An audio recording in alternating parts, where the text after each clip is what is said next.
Rise. Justices of the Appellate Division, Supreme Court, First Department. Be it he who opens that division to the Appellate Division. Your ear, give your attendance, and you shall be heard. Be seated. Good afternoon, everybody, and welcome to the Appellate Division First Department. We have a lot of cases on the calendar and apparently 7.5 hours of argument requested, so I do have to ask you to please reduce the amount of time you ask for and just ask for the amount of time you really need to get your important points out to us. Remember, we are familiar with your cases. We've had your briefs and your record, and we just want you to answer some, pointed questions. So I'm going to call the calendar. Please, when I call your case, stand up, and the appellant and then the respondent will tell me how much time you request. We'll do our best in giving you what we can. Okay. First case, People versus Dunbar. Request 5 and 1. 5? Okay, 5, 1, and 5. Thank you. Carrasco versus Slesinger. Okay, and respondent? Request 5. Okay, 5, 2, and 5. Thank you. S. Children? Ellen, 5 and 2, please.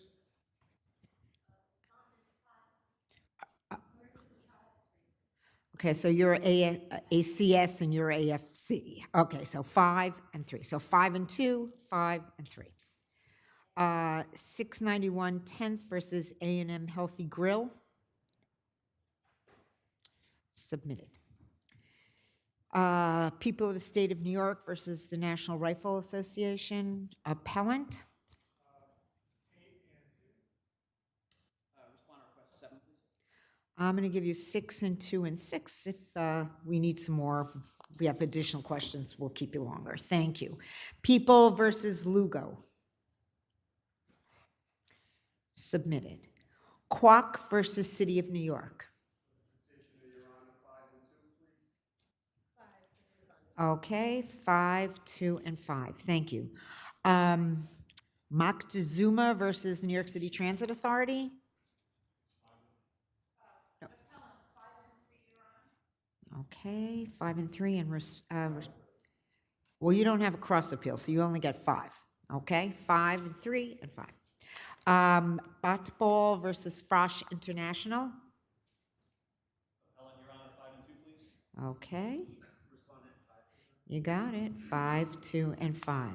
Gamay versus Kingstone Builders. You're the only one that's here. You're respondent with the Cesare or Kingstone? Well, nobody else is here, so do you want to just submit? Okay, thank you very much. People versus Hernandez. Submitted. Markham versus Labate Balkin. Appellant request 7 and 2, Your Honor. Okay, and respondent. Objection, Your Honor. Respondent asked 5. You're the only respondent that's here, right?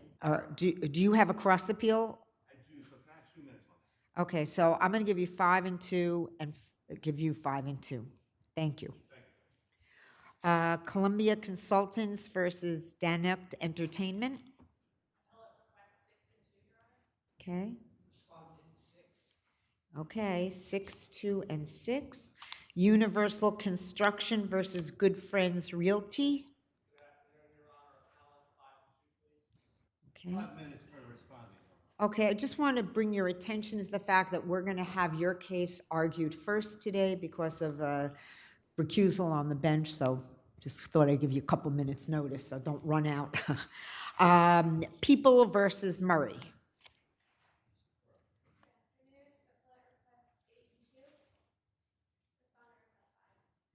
I'll give you 5, 2, and 5.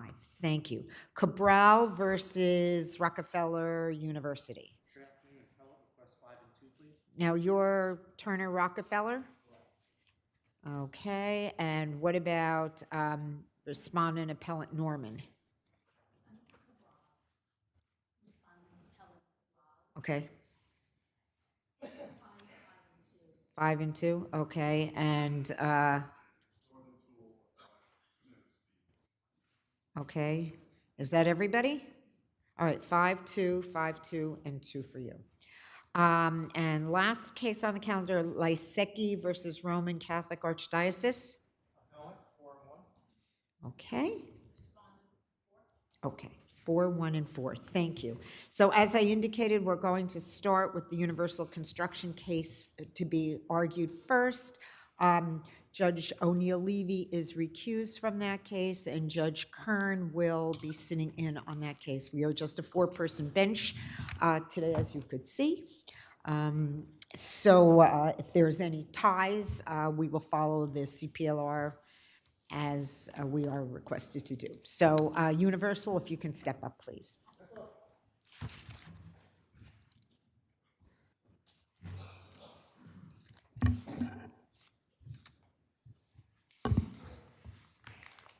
Okay, good afternoon. You may begin. Good afternoon, Your Honors. May it please the court. My name is Gene Rosen, and I represent the defendant appellant, Ramza LLC. And I am requesting that the order of the Supreme Court be reversed. The referee's report should not have been confirmed. It should have been rejected. And the foreclosure sale should have been. Well, this is all based on your claim that you didn't have appropriate notice, correct? There was no notice. Well, can you explain? So Judge Hagler sent that specific issue out for a hearing before a referee. Is that correct? Correct. That was sent to the referee to determine whether appropriate notice was given. And the referee determined that there must have been constructive The referee notice. determined that you knew about it, right? That they determined actually constructive knew notice about it. based on the circumstances. I mean, we know that you didn't get the notice as required in the prior foreclosure order. I think everybody agrees to that. But what were the client and the principal doing in the courthouse around Judge Hagler's part on the very day of the foreclosure sale? Just didn't have anything else to do that day, They or what? received an e-courts notification. It was unclear. Where did that equal notification say that the case was going to be on? It said that the justice was Justice Hagler. So they went to Justice Hagler's courtroom. Didn't it specifically indicate that the case was going to be heard in the foreclosure auction part as opposed to in Judge Hagler's courtroom? Didn't it say that? It did, but I don't believe that it said that it was actually on for a foreclosure sale. What the heck else would you think was going on in the foreclosure auction part? I mean, there were no motions pending, there was no conference I scheduled. mean, this so- is an e-courts notification. E-courts at times can be confusing.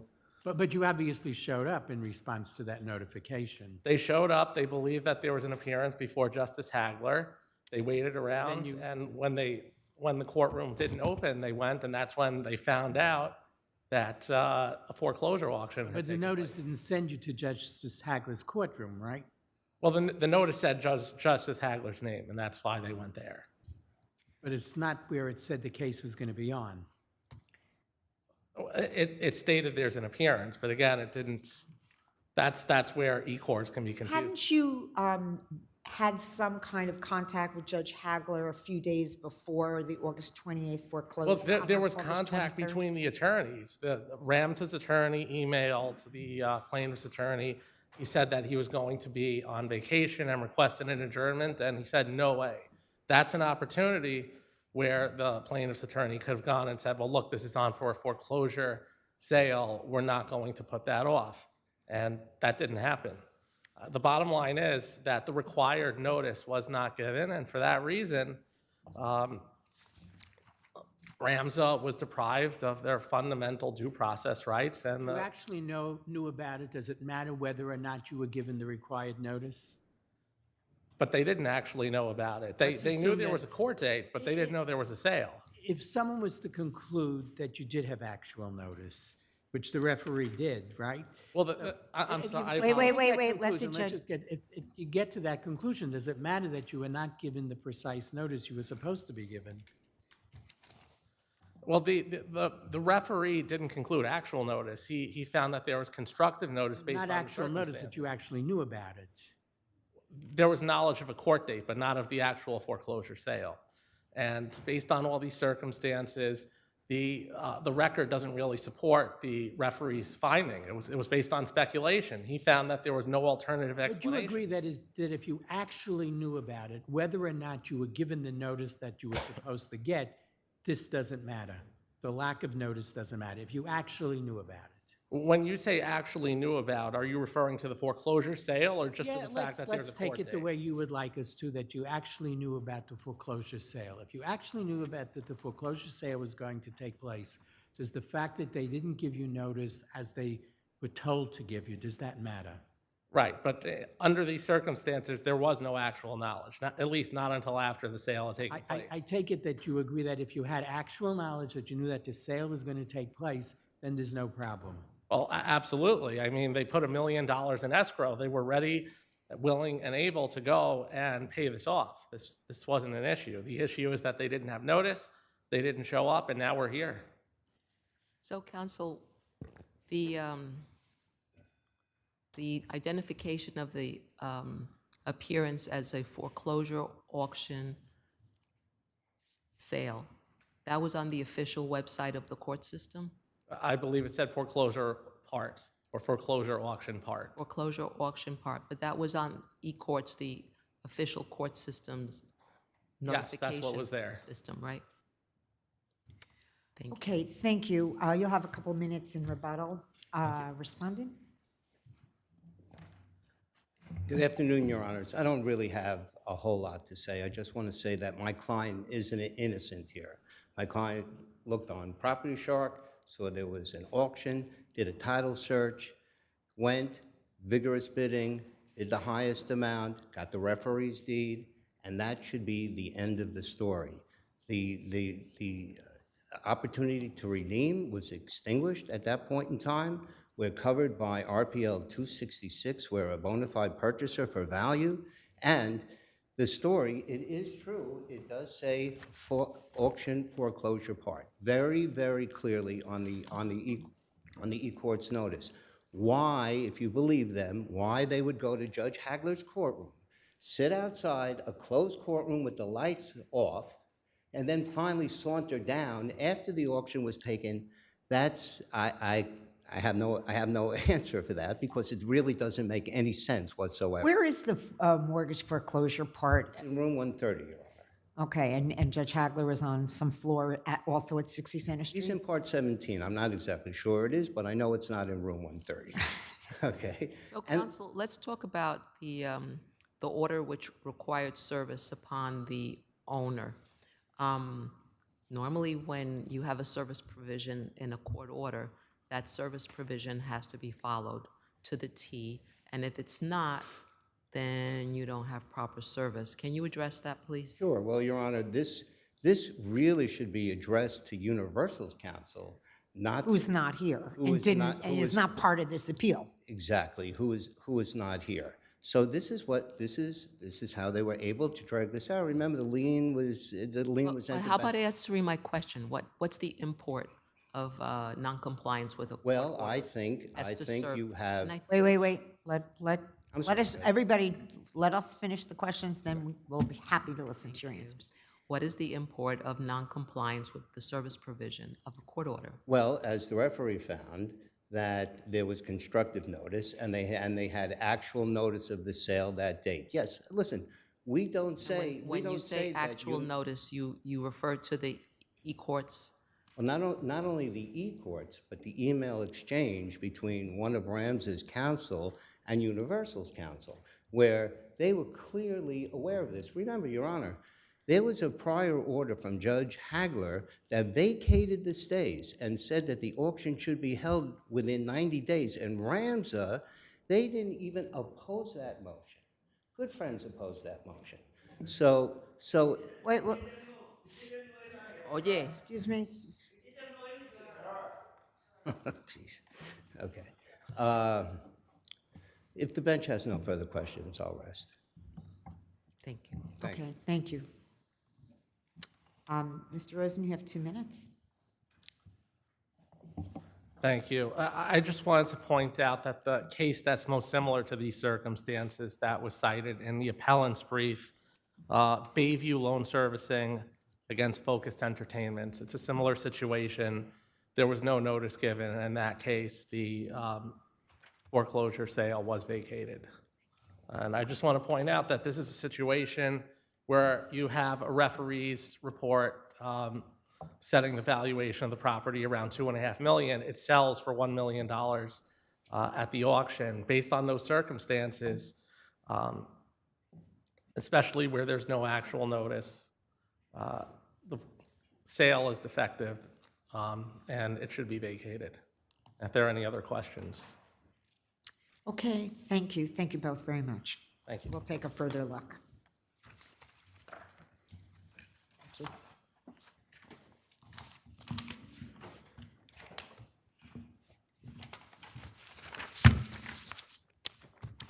Okay, now we'll go back to the beginning of the calendar, People versus Dunbar.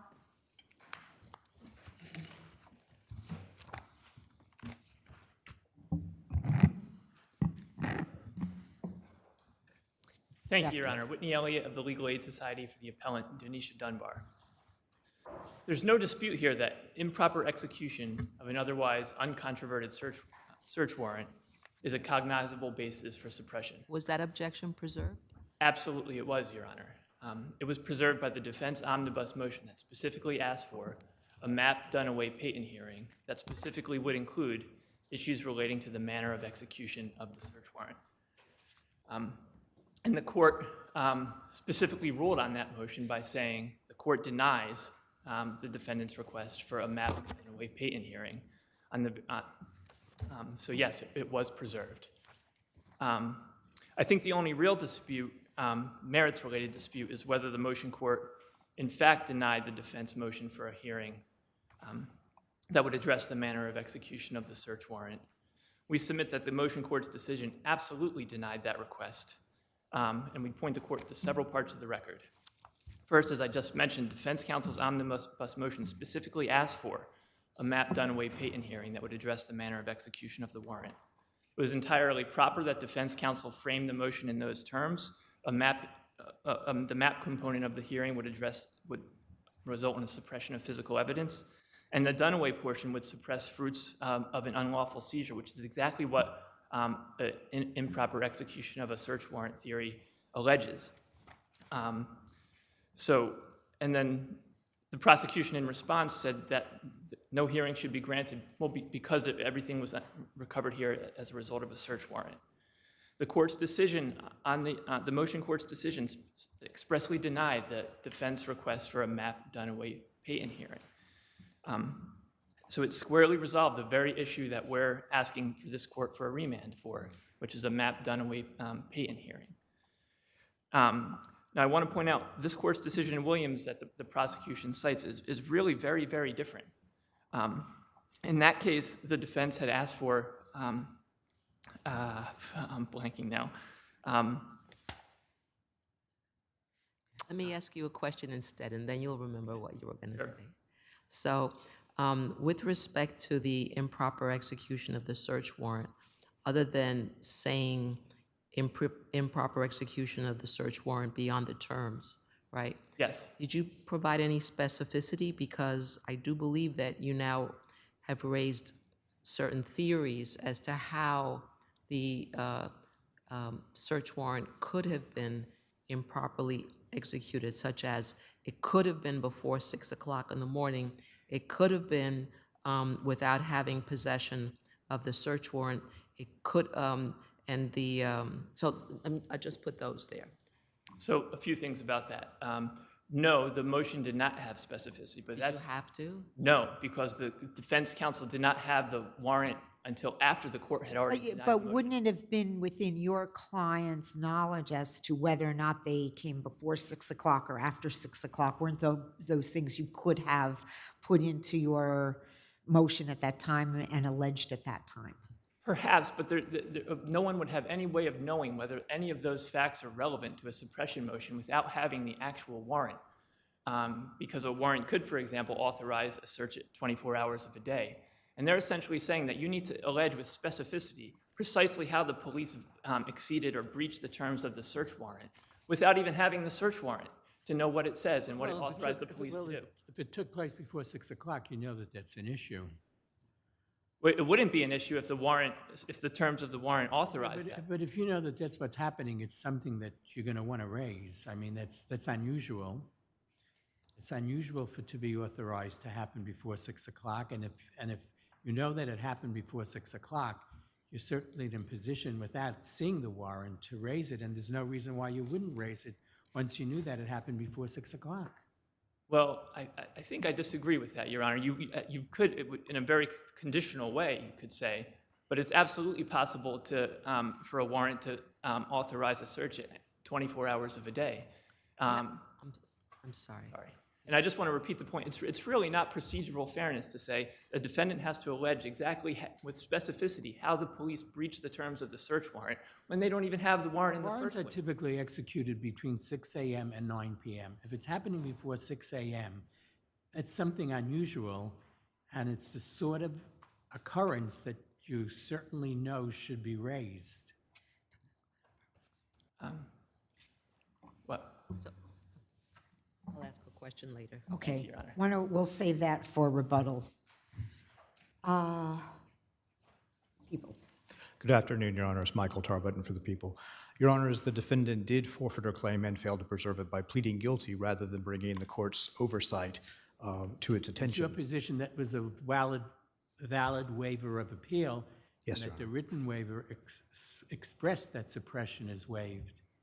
Yes, Your Honor, it did. So, counsel, you're saying oversight, but your adversary says that the court explicitly denied the request for a hearing. Did the court rule on the request for a hearing? No, Your Honor, the court didn't. The court did say it denied a Map Dunaway patent hearing, but that's a kitchen sink hearing. That covered every claim that was in the motion and a number of claims that weren't in the motion. That covers basically any possible ground for suppression. So saying that the court denied that, you can't read all these claims into it. You have to look at what the court addressed, and the court never addressed this improper execution claim, which is very distinct from motion to controvert the search warrant. It's also no surprise that the court overlooked this claim. In fact, it's I think the only reasonable conclusion that was oversight, because the only thing the defendant said in her affidavit was that the Map Dunaway patent hearing should include improper execution of the warrant beyond its terms. That was the one line. And all that the judge said after he denied the Dunaway map patent hearing was probable cause for the seizure of the physical evidence is derived from the search warrant. That was his Right. whole discussion. Yes, Your Honor, it didn't address this improper execution claim at all. And that the one line about improper execution was buried in boilerplate about Peyton. And since the defendant had acknowledged in the omnibus motion that there was a search warrant, Peyton wasn't an issue. This is boilerplate, and that's where the one reference to that was buried. Further, Your Honors, the defendant did say in her motion papers she reserved her right to bring another motion once she had a copy of the search warrant application. 11 days after the omnibus decision, the people disclosed that. For the next 3 months, defendant had the opportunity to bring a motion, and she didn't. Instead, 3 months later, she pled guilty. So she certainly forfeited that claim, especially if you look at this under this court's decision in Diallo recently, where that was the situation. The defendant reserved the right to bring more motions and didn't. The court held that that was abandoned and unpreserved. The same reasoning would say it was forfeited. So, Your Honor, also under People v. Williams, which this court decided recently, if there had been any ambiguity. Defendant seems to indicate that they did not have a copy of the search warrant at the time that they made the motion. So how are they, did they not have the information they would have needed when they were originally making this omnibus motion? Sure. Well, 2 points, Your Honor. First, they said that and they reserved the right to bring a further motion. Then they got the application. The court directed the people to give it to them, and they didn't make the further motion, which they had said they would do. So that was a The forfeiture. court specifically gave them the opportunity to bring a further motion. Right. Second, Your Honors, they had the opportunity to bring any allegations of fact or any theories about improper execution. They, even without the search warrant, again, an execution before 6 a.m. would be unusual. One of the claims that a defendant brings to a brief now is that if there was any especially flagrant action in the execution of the warrant, well, she was there, she would notice that. So these are things that generally improper execution that the defendant would have known about. She was in a position to make factual allegations despite not having the warrant, and ultimately she did have the warrant and she didn't bring the claim. So it's forfeited, as well as waived by her waiver Briefly, review. the allegation that the judge was required to use the model colloquy. The judge is not. Under People versus Thomas, the Court of Appeals said that that's recommended, but there is no mandated litany for taking a waiver of appeal in New York. The model colloquy itself said this is only a guide. The standard is the totality of the circumstances, and here the defendant had, and she acknowledged on the record, she consulted with her attorney before the plea colloquy. She also had the judge's oral explanation of the waiver of appeal, and she had that very detailed, comprehensive waiver that this court and the Court of Appeals has held before that explained everything about her waiver. So this is certainly fully known and involuntary, Your Honors. If there are no questions, we'll rest on the brief. Thank you.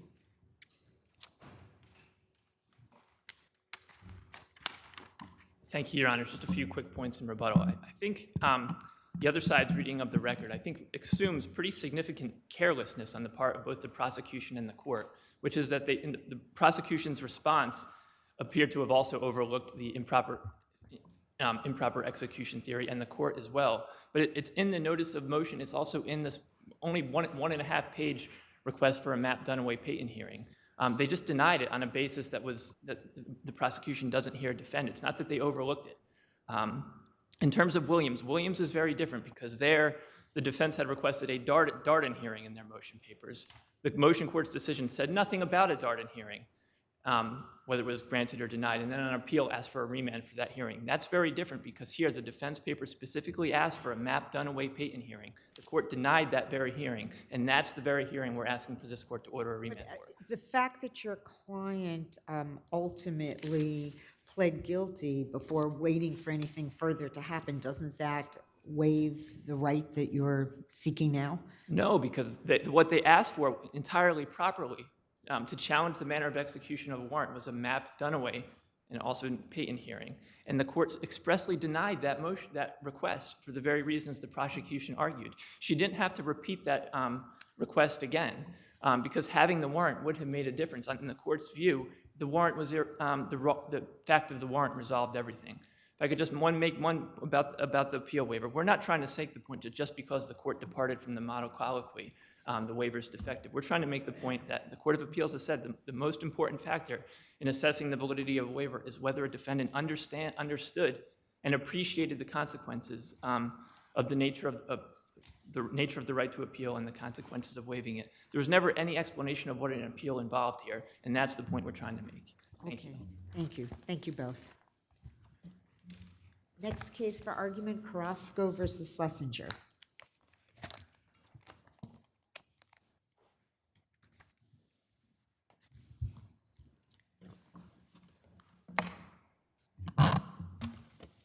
Good afternoon. Good afternoon, Your Honors. May it please the Court, I'm Sarah Mahoney on behalf of Defendant Appellant Michael Slesinger. Mr. Slesinger should have been granted summary judgment in this action because the record evidence establishes that the plaintiff would not have prevailed on her underlying personal injury claim. The underlying case is a fall case, and according to her own deposition testimony, the plaintiff cannot establish the precise cause of her fall without engaging in speculation. She testified, quote, that she can't say for certain what happened to her foot to cause her to fall. She initially testified she doesn't even know which foot was involved in the fall. She couldn't even be certain whether she tripped or slipped. But there's evidence about a raised plate. Is there not a raised metal plate?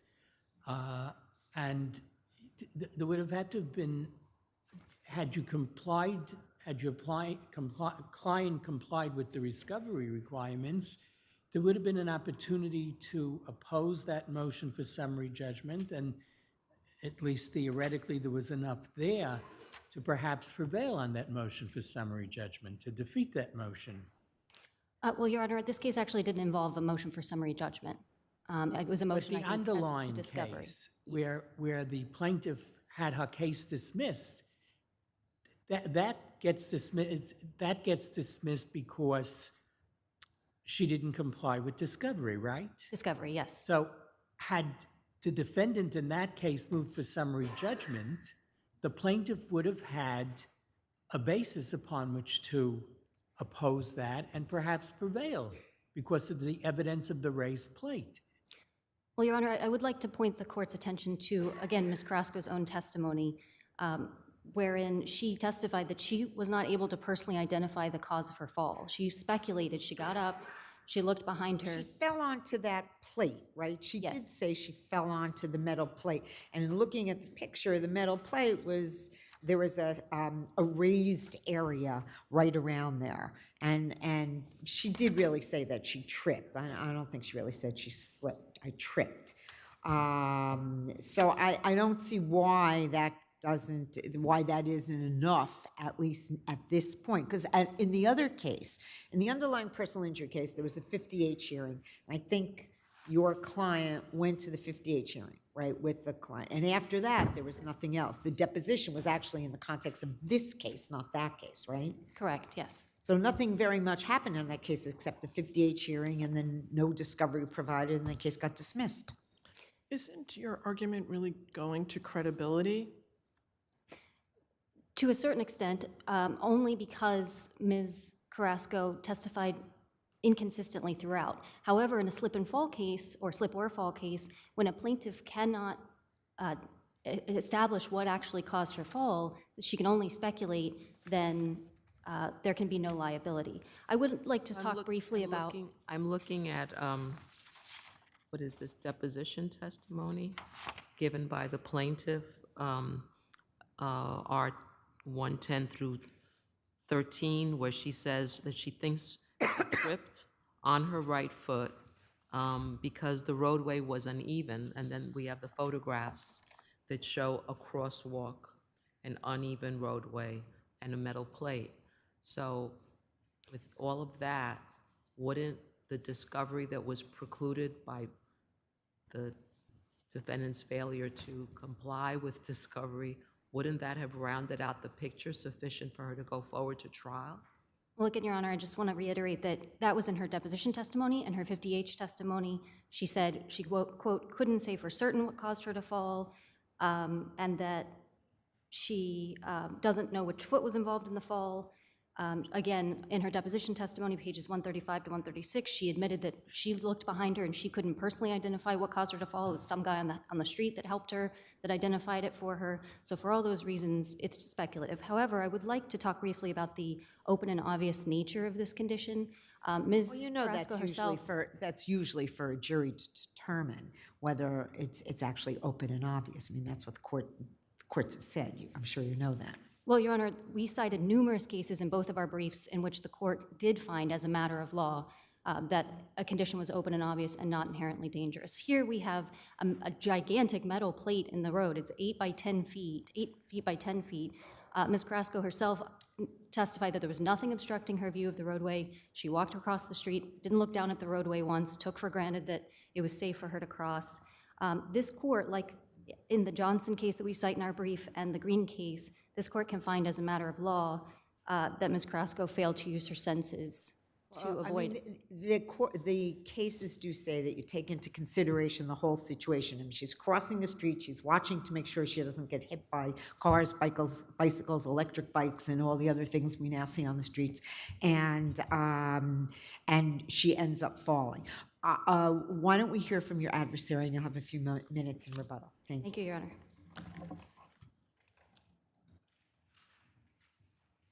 May it please the court. I'm Elise Langsam, and I represent the plaintiff respondent, Hazel Carrasco. I think that it's pretty clear that the Supreme Court's decision should be affirmed on 3 grounds. Number one. So you hear your adversary says you can establish what the defect or place of the fall is. What's your answer to that? My answer to that, Your Honor, is the plaintiff's testimony in which she states that in the record 486 to 487, that she tripped on an area that was 2 inches higher than the roadway. Can you estimate the length and width of the section of the roadway that was higher? Answer may be 2 feet by 2 feet. She then goes on to testify at pages 488 and 489 of the record.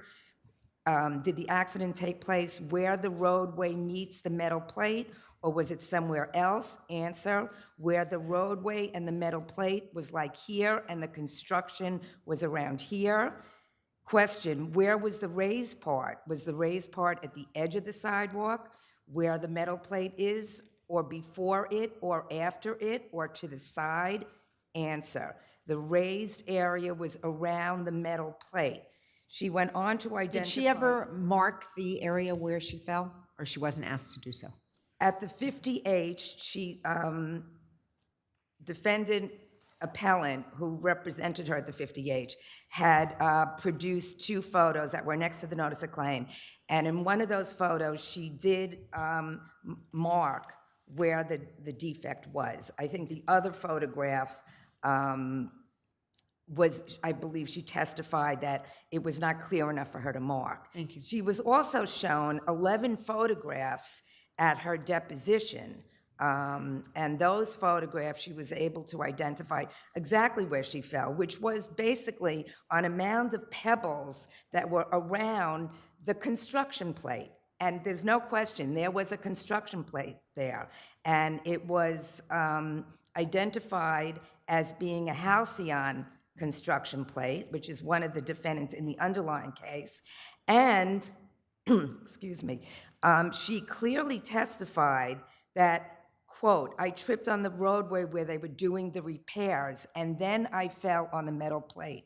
So I think appellant's argument is a bit disingenuous when they try to say open and obvious the metal plate was huge. That's not what caused her to fall. That's not what she said in her testimony, and it's not what the photographs demonstrate. What caused her to fall was the uneven area around that metal plate, which she described as being, quote, when I got up and looked, there were a lot of little pebbles, as if someone was doing repair work. So I think that her testimony was very clear about where she fell, and as the court has recognized, at the very least, it's an issue of credibility that a jury needs to decide. I think that with respect to the open and obvious, again, I would echo the court's own statement that this is almost always a question of fact, and I think that's the case. Open and obvious goes to the question of duty to warn. It doesn't go to the issue of whether a defendant is negligent. I'm sorry, Your Honor? Open and obvious goes to whether whether the defendant had a duty to warn. Open and obvious doesn't mean that the defendant is not responsible if the premises is not safe because of that open and obvious defect. Well, that's correct, and even if the condition were deemed to be, as a matter of law, open and obvious, there is still the issue of the landowner's liability. In this context, when you're talking about a defect on a pavement, in that it goes to the duty to warn. It doesn't go to the duty to maintain the premises in a safe condition. Well, well, what I would argue, Your Honor, is that yes, it goes to a duty. It goes to a duty to warn, but it also segues into, since the landowner or the defendants, the underlying defendants in this case, would still have a duty to keep it in a reasonable condition. So it segues into an issue, really, in practicality, of a comparative negligence issue. Right. And that's something that Which a is jury why has to we often decide. say with open and obvious, you have to take in all the circumstances, Correct. and it's very rarely something that the court would, that would be decided before, before a trial. It's an issue of fact. I agree 100%. Thank you. I figured you might. Okay. You have 2 minutes on rebuttal. Thank you, Your Honor. With regard to the photograph at the 50H hearing, the plaintiff did not mark the area of the defect, as counsel just said. Rather, she circled the general area of her fall, and that's on page 504 of the record. So circling the general area is not the same as identifying the specific defect on a photograph. Additionally, counsel did not mention Ms. Carrasco's own testimony again, that when she looked back at the area where she fell, she could not personally identify what caused her to fall. That's on page 135 to 136 of the record. Also, counsel just told you that she she tripped on a mound of pebbles. Well, is it a heightened roadway or a mound of pebbles? Which is it? Even here today, counsel and her client are speculating as to the exact cause of this fall. In terms of the open and obvious nature of the condition, Justice Friedman, you're correct that if a condition is only open and obvious, then that only deals with the duty to warn. However, there's a lot of case law that we might submit in both of our briefs that says that if a condition is both open and obvious and not inherently dangerous, then that also negates the duty to make the area safe. And we cite a lot of case law in our briefs that indicate that. And as I said before, the Johnson case and the Green case that we cite in our briefs are applicable here. In the Johnson case, it was a concrete slab that the plaintiff tripped on, and that was an open and obvious and not inherently dangerous condition that precluded liability. In the Green case, it was a metal plate, like the one at issue here, that was both open and obvious and not inherently dangerous, that again precluded liability on a trip and fall case. So as plaintiff would not have prevailed in her underlying case because she can only speculate as to the cause of her fall, she failed to use her senses to avoid an open and obvious and not inherently dangerous condition, the Supreme Court's order should be reversed. Thank you. Thank you. Thank you both. The next case is S. Children.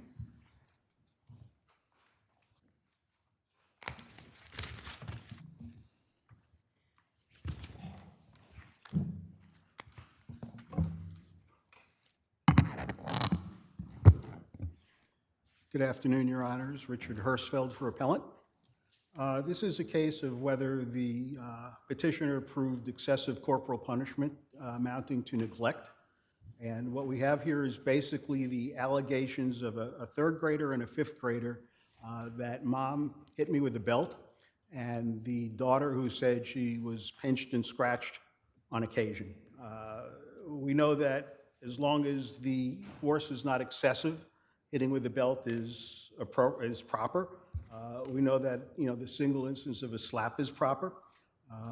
The children and the only witness who testified was the caseworker relaying these statements of these two children.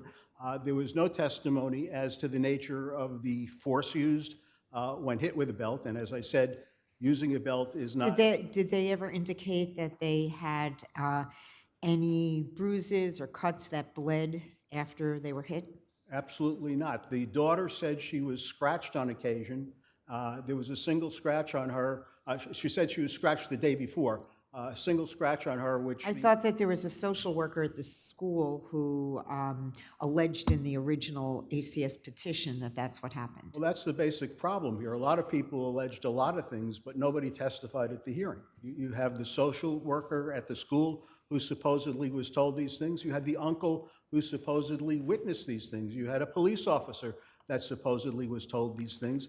Nobody testified. You only had the caseworker. When the CPS worker testified, didn't she testify that the boy said that the mother had hit him with her hand, hit him in the face with her hand, causing his nose to bleed? Yes, she relayed a single incident probably 3 or 5 years before the events in question, where he was slapped and his nose ended up bleeding. And the mother acknowledged that she would pinch the children.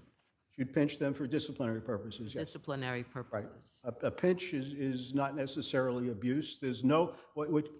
Counsel, you would agree that a pinch could definitely be abuse, don't you? It could be. I'm saying it's not necessarily an abuse. What I'm saying is that a pinch in and of itself is not defined one way or the other, yes? Yes, I agree with that, Your Honor. Okay. Okay. But what you have Didn't the child protective specialist testify at the hearing? The caseworker, I believe. The caseworker, she testified. She was the only testimony at the hearing. And she testified that that she had discussions with each of the children who told her that they were beaten and had bled in the past. So that did come in. I don't recall that testimony, but I'll take your word for it, Your Honor. But basically, you have zero corroboration here. You've got no bruises, no medical, no teachers who would come in and say, yes, I saw the kids with bruises. The son said, "Mom's nice."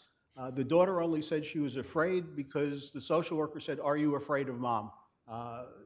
That's not the way to elicit information from a child. So you really have, first of all, facially, with no testimony as to the nature of the force of the use of a belt, facially, the testimony... Don't the children's statements, even out-of-court statements, cross-corroborate each other? Isn't that permitted under our case law? That's my next point. I'm saying facially, even if they did cross-corroborate, they were insufficient. But if the court felt that facially they were sufficient, you still don't have cross-corroboration necessarily because, as this court and many others have stated, you need something more than simply, "Mom hit me." You need a certain degree of specificity. You need particulars. Peter G. is one of the cases. Israel S. is another, both cited in my brief, that you can't simply say, well, she said Mom hit me, he said Mom hit me. We've got cross-corroboration. So, You need again, some degree. Don't we have marks on the children? Aren't there marks on their skin? There was one old scratch on one of the children. With really, I don't think the child said, "This is from when Mom scratched me." She said she was scratched the day before, but no recent scratches were seen. And again, if this is an ongoing situation, you would think a doctor or a teacher or somebody would come in and say, "Yes, I see the kids with bruises all the time or open cuts," but nobody came in to corroborate anything. You've got other cases, where you've got no corroboration, but these generalized statements, again, such as Israel S. Or Ashley G. or Trevon A., all cited in the brief, where simply saying, "Mom hit me," without something to corroborate it has been held insufficient. In your view, there have to be physical marks? No, they don't have to be physical marks, but that's certainly one of the things that would corroborate it. And there are cases where you've just got these generalized statements. The courts have noted there's been nothing else. Israel S. is a case from this court, Trevon A. from the Second Department, where there was nothing objective to corroborate. A complaint to a teacher, a doctor saying, "Yeah, I've seen bruises when they come in," anything like that. Children indicate that they were fearful of the mother? Oh, yeah, but again, I don't think fear proves anything. Not by itself, I certainly agree with that, but in juxtaposition with the other details. I have to tell you, when I was a kid, my father, I don't think he used the belt, but he threatened the belt. And I got to tell you, I feared it when he picked up that belt, but I wasn't abused because he picked up that belt. The fact that they're fearful of punishment is not enough. Well, that's not what they said. They were fearful of the mother and they didn't want to go home with her. That's true. He didn't want to go home with her. All right, let's hear from your adversaries and then you'll be able to respond. Thank you, counsel. Good afternoon. Eva Jerome from the New York City Law Department on behalf of Administration for Children's Services. The children lived in fear of their mother because of a pattern of excessive corporal punishment.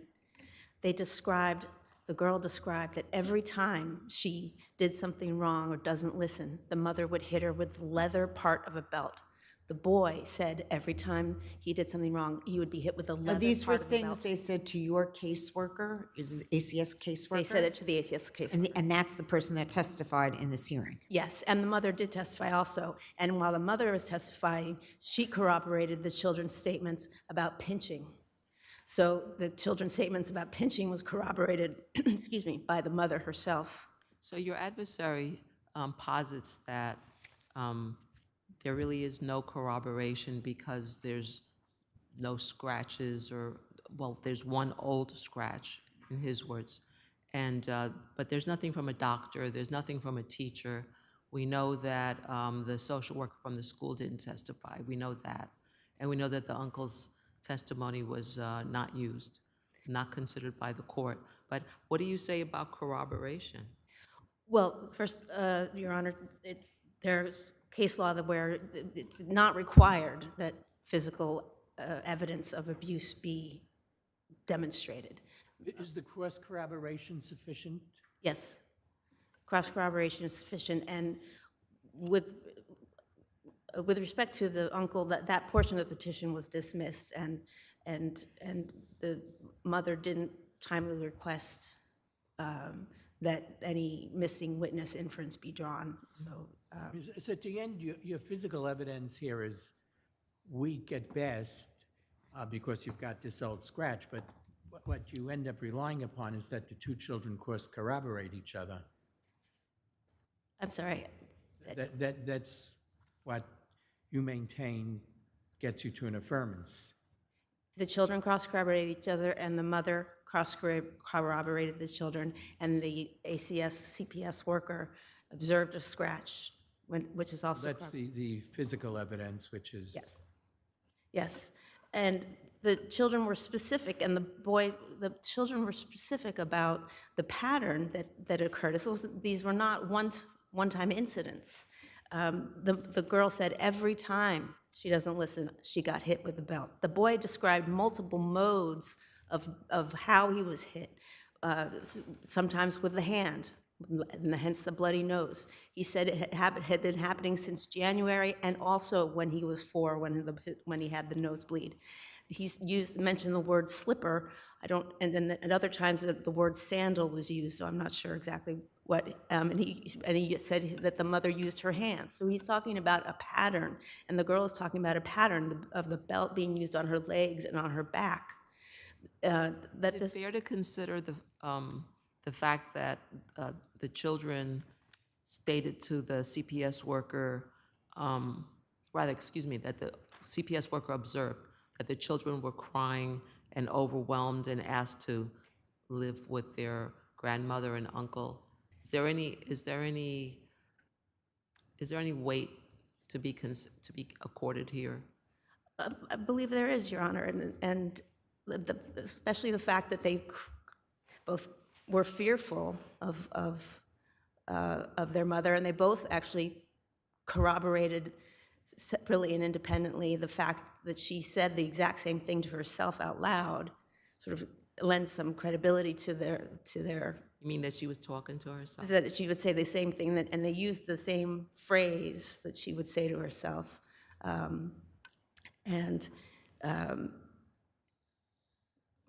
There's also testimony from Santos, was there not, that one of the children remembered speaking, Jayana remembered speaking to social workers before in Florida when the mother was arrested. Does that shed any light on this case? Is that something that we can or should consider? Well, not so much for a finding of abuse or neglect, but we do submit, Your Honor, that to the extent the children both brought up the mother's alcohol use, that can be used as sort of lending credibility to the children's other statements. They both mentioned the alcohol use. The mother actually, these are the portions that were not objected to and or were not sustained when there were objections. That the boy said that the mother used little Smirnoffs, and the mother said little Smirnoffs, and the boy said little bottles. Okay, thank you. Thank you.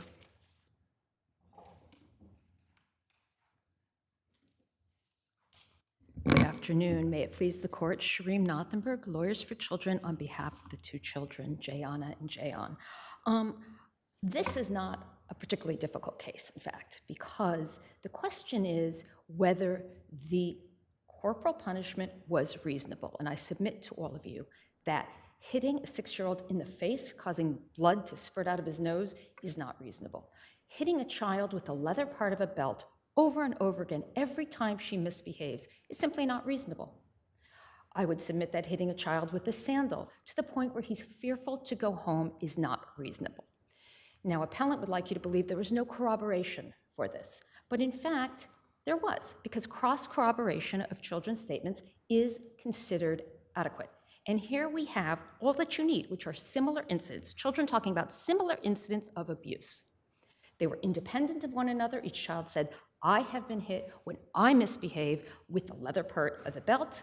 Each child said that it happens anytime I misbehave. And we also have evidence that it hurt. It hurt so much that at 9, the child remembered being smacked in the face to the point where blood came out of his nose. Jayon also reported it hurt a lot when the mother hit him with the leather part of the belt. Now, with respect to why we didn't have, Counsel, we try not to use the children's names. it's not the last names, just the front. It's always in the brief.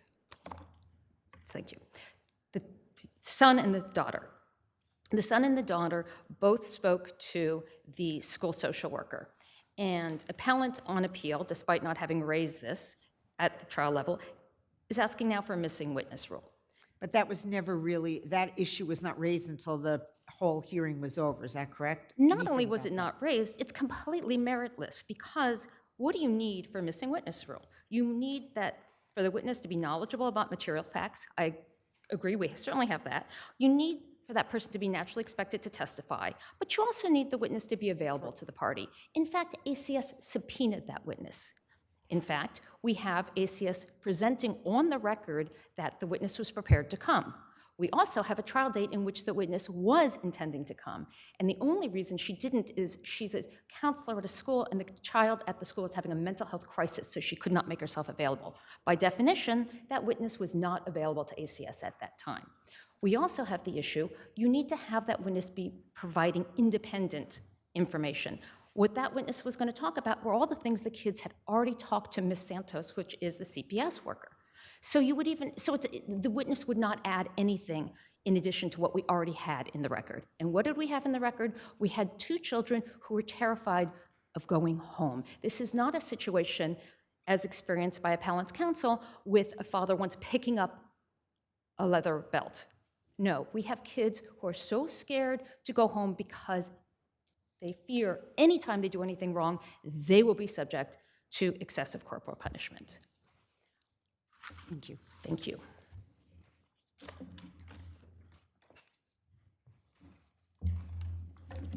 So briefly, with respect to the missing witness issue, counsel left off the uncle who, according to the petition, observed the appellant hitting the children.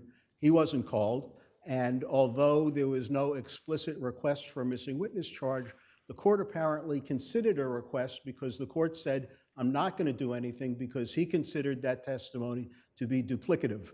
Well, and the court did actually dismiss portions of the petition, did the court not, that were based upon statements that were made just by the uncle because he did not appear for Right, but more important, for a missing witness charge, you take the inference that the witness is not going to support your position. No, I understand, but the uncle who observed this happening, if he comes in and says, yeah, she taps him with the belt, because the one thing that is missing from all of this, counsel's argument, the testimony, is the degree of force that was used.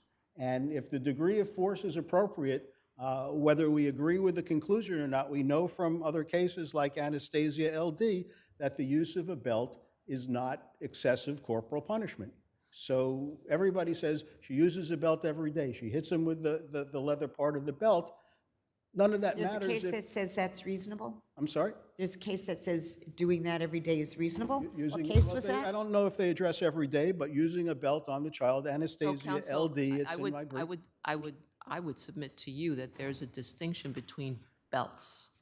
There's a distinction between a fabric belt, a woven belt, and a leather belt. And in this case, we're talking about a leather belt. So when you say that, you know, the uncle could have talked about a tap with a leather belt, I don't know that you're talking about real life. Fair enough, Your Honor, but the point is we don't know what the uncle would have said, and the uncle wasn't called, although he was in the petition as someone who actually witnessed and could give firsthand testimony as to what actually took place. Okay. Thank you. Thank you. Thank you all very much. Next case for argument is People's State of New York versus the National Rifle Association.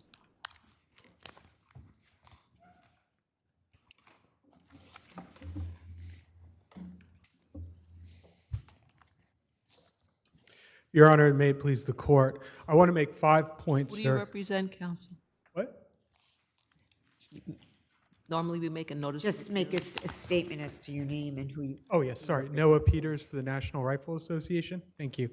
I'd like to make 5 points very quickly. There is no precedent for imposing a compliance monitor over the substantial objection of the party being monitored. And this is reflected in two very important cases, Cabal versus Norton and Flood versus Goldberg. Inherent powers of a court are construed narrowly in general, and there's no historical precedent whatsoever for imposing a compliance monitor or a governance expert upon a party. Aren't we a little premature with the relief here? I mean, this is a motion to dismiss. This is not, you're not really asking for the cause of action to be dismissed. You're asking for the possible relief, request for relief to be dismissed. Now, it may never get to that. You may not, that you may be correct that they may not be entitled to this form of relief, but at this preliminary stage, what's the problem with this being in the complaint? Well, the Attorney General has to plead the elements for the relief that she seeks. She has to say, if we prove everything, we are entitled to the specific forms of relief that we seek. There's a threshold determination, especially when I don't know that this is properly characterized as injunctive relief, but it does apply to all sorts of relief, including Counsel, we don't have an application for declaratory judgment here of any kind.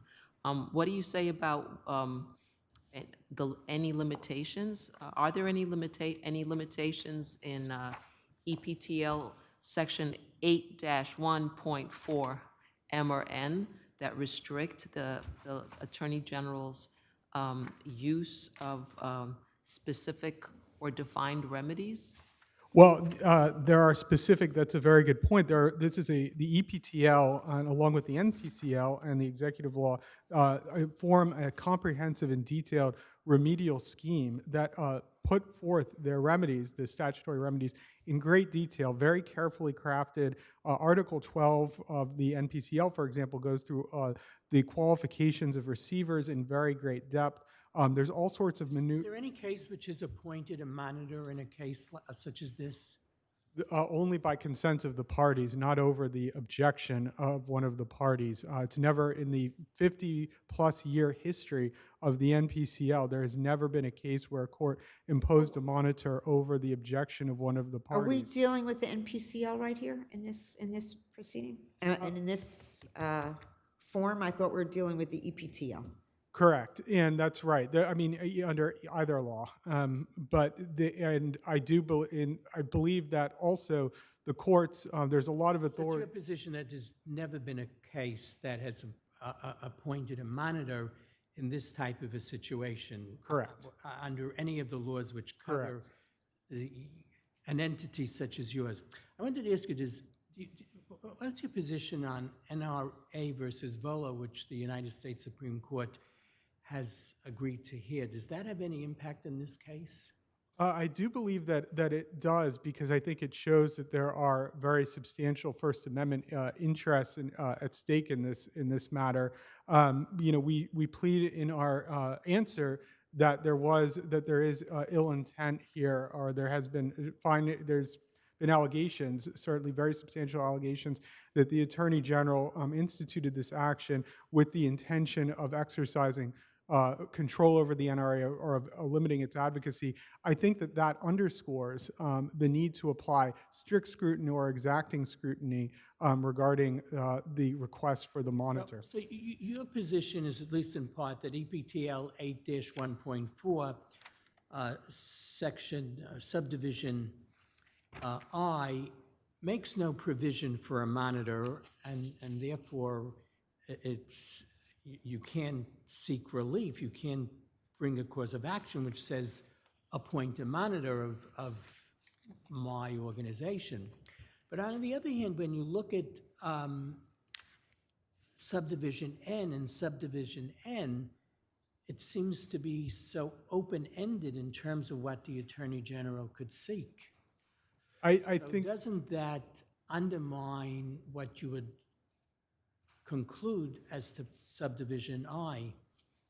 I think that's where it's important to look to the authority like Grasso, which I think it's too late in the day to be disputed that all of these different... Is Grasso a charitable organization?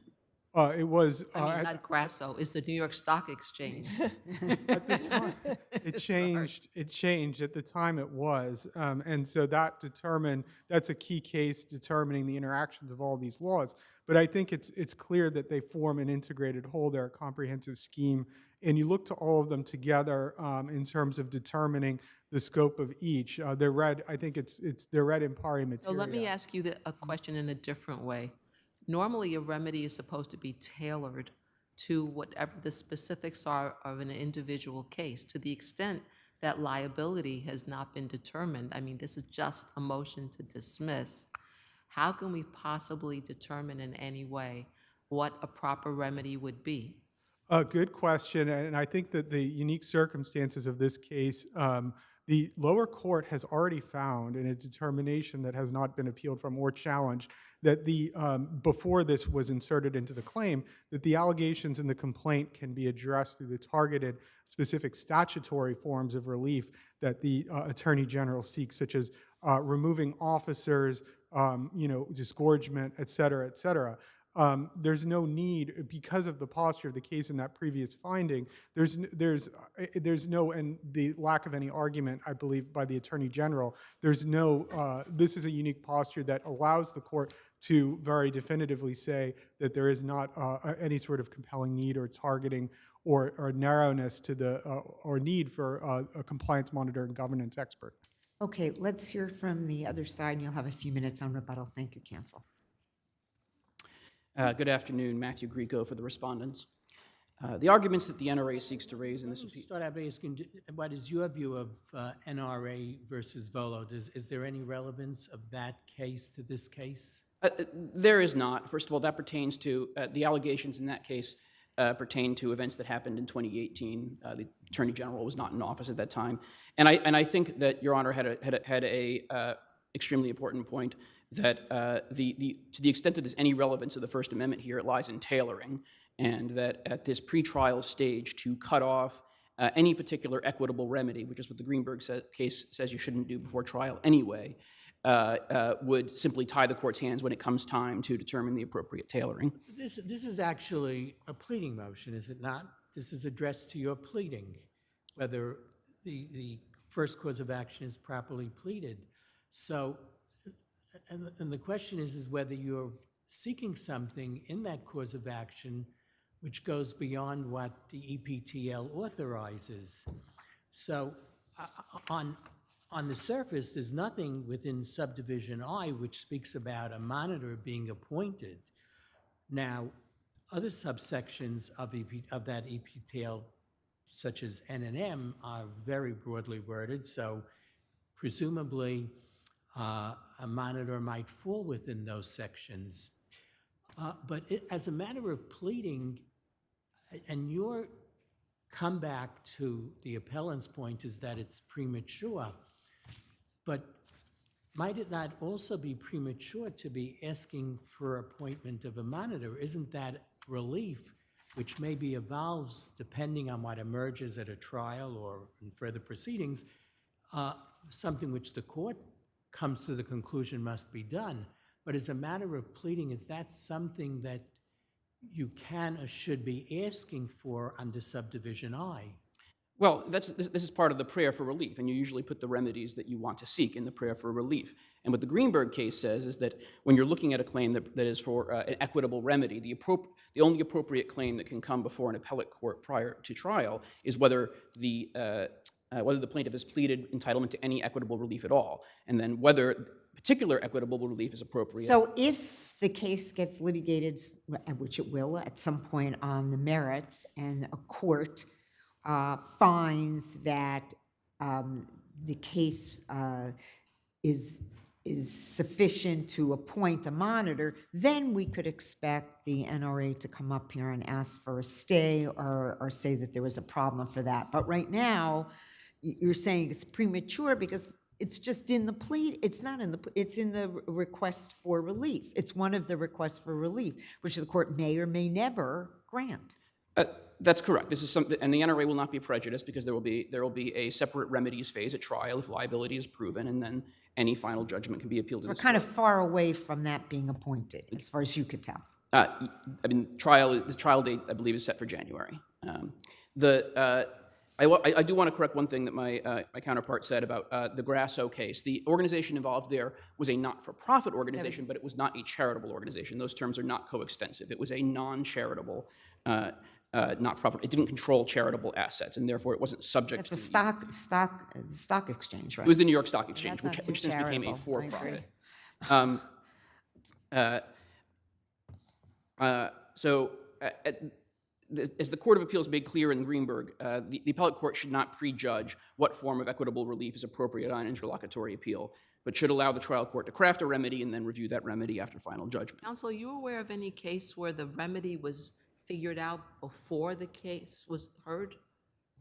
That's not usually how it works, in my experience. So this has been an issue raised by the appellant that there's no case in New York State that imposed a monitor in this type of situation. Is there a case that you can point to in which that's been done? So I do know that in the Trump... Other than on consent. Right. I do know that in the Trump Organization case, there was an independent monitor appointed at the preliminary injunction stage, and that was not consented to. I also want to point out that in the charities context, the overwhelming majority of cases are resolved through some sort of consent order or other agreement. Very few cases in this area of law are litigated to the bitter end, with the defendant contesting liability all the way through a court being required to impose a judgment of any kind absent consent. So the set of cases that one would be talking about there is actually quite a small set of cases. What would be the, sorry. Go ahead. What would be the outcome if there was no consent? What would be the ultimate outcome? Do you think a judge would enforce and impose a monitor, or what would the Attorney General's office do? We think it's one of the remedies that the court can consider to ensure that charitable assets are properly administered. This gets back to the question about the pleadings and what has been pleaded. I mean, the section we're relying on here is specifically EPTL 814M, right. And that's the provision that... So you're saying that it says the powers and duties of the Attorney General provided in this section are in addition to all other powers and duties he or she may have, and that would allow you to at least seek this relief even if you never get it. That is correct, and it also says that one of the conditions upon what the elements, if you will, in this circumstance are to show that the assets of a charitable trust have not been properly administered, and the action is to secure the proper administration.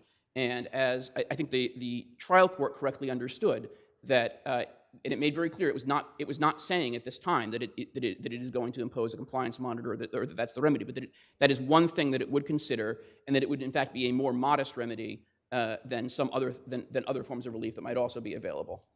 Okay, thank you.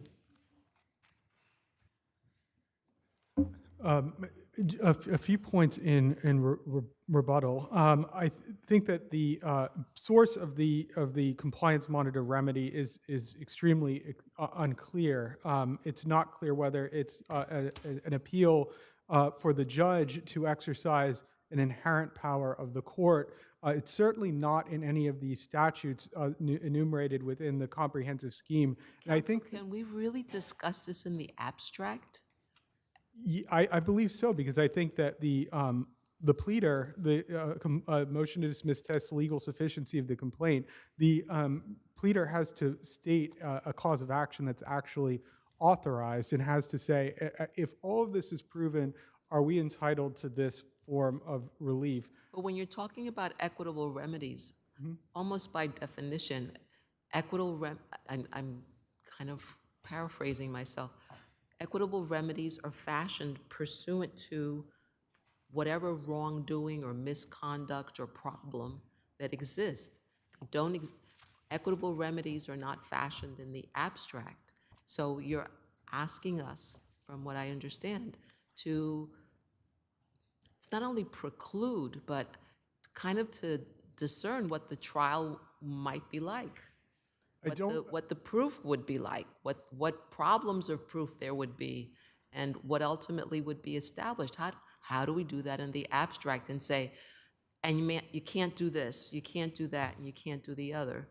I think that I don't know that this is properly characterized. A monitor is generally characterized as an inherent function of the court to ensure that its orders are obeyed. I don't know that it really is. It's unknown whether it is an injunctive claim or not. There are some decisions that discuss it as not being injunctive, but I think at the end of the day, they need to plead a remedy that's actually a statutory remedy, and I think the comprehensive nature of the remedies offered under this integrated statutory scheme are enough to combat any violations, that there's no need for resort to inherent powers or extraordinary powers. Thank you. Okay, thank you. Thank you, counsel, both of you. We will certainly take a look at this. Appreciate it. The next case for argument is Quac versus the City of New York.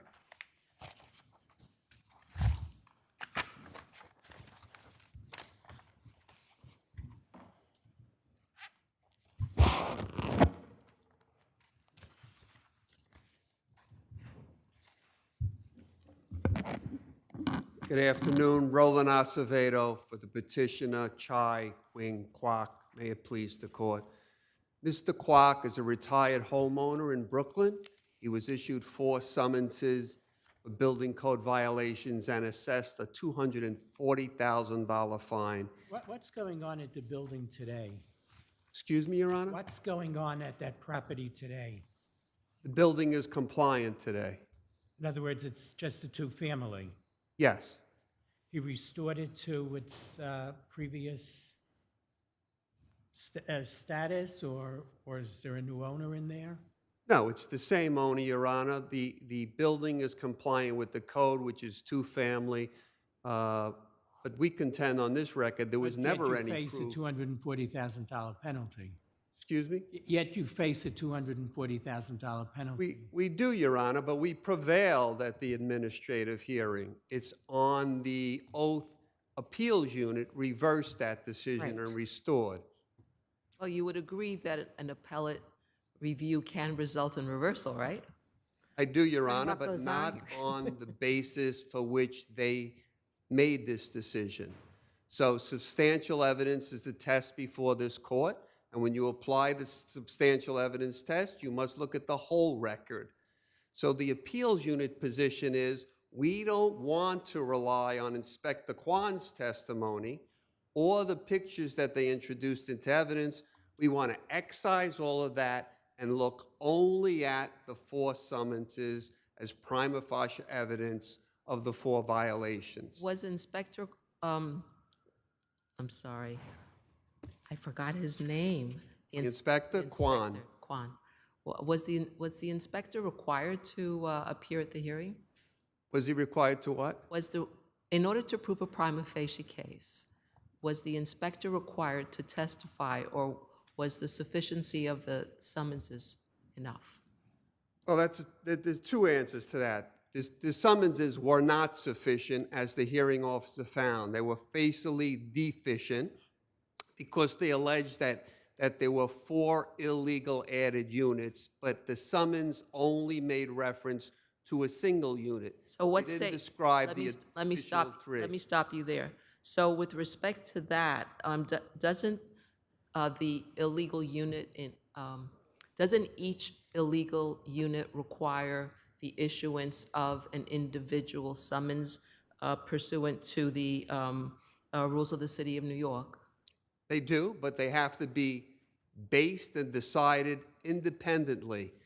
So they can't lump them all into the same hopper and say, So what are you saying, that each summons made reference to one additional apartment?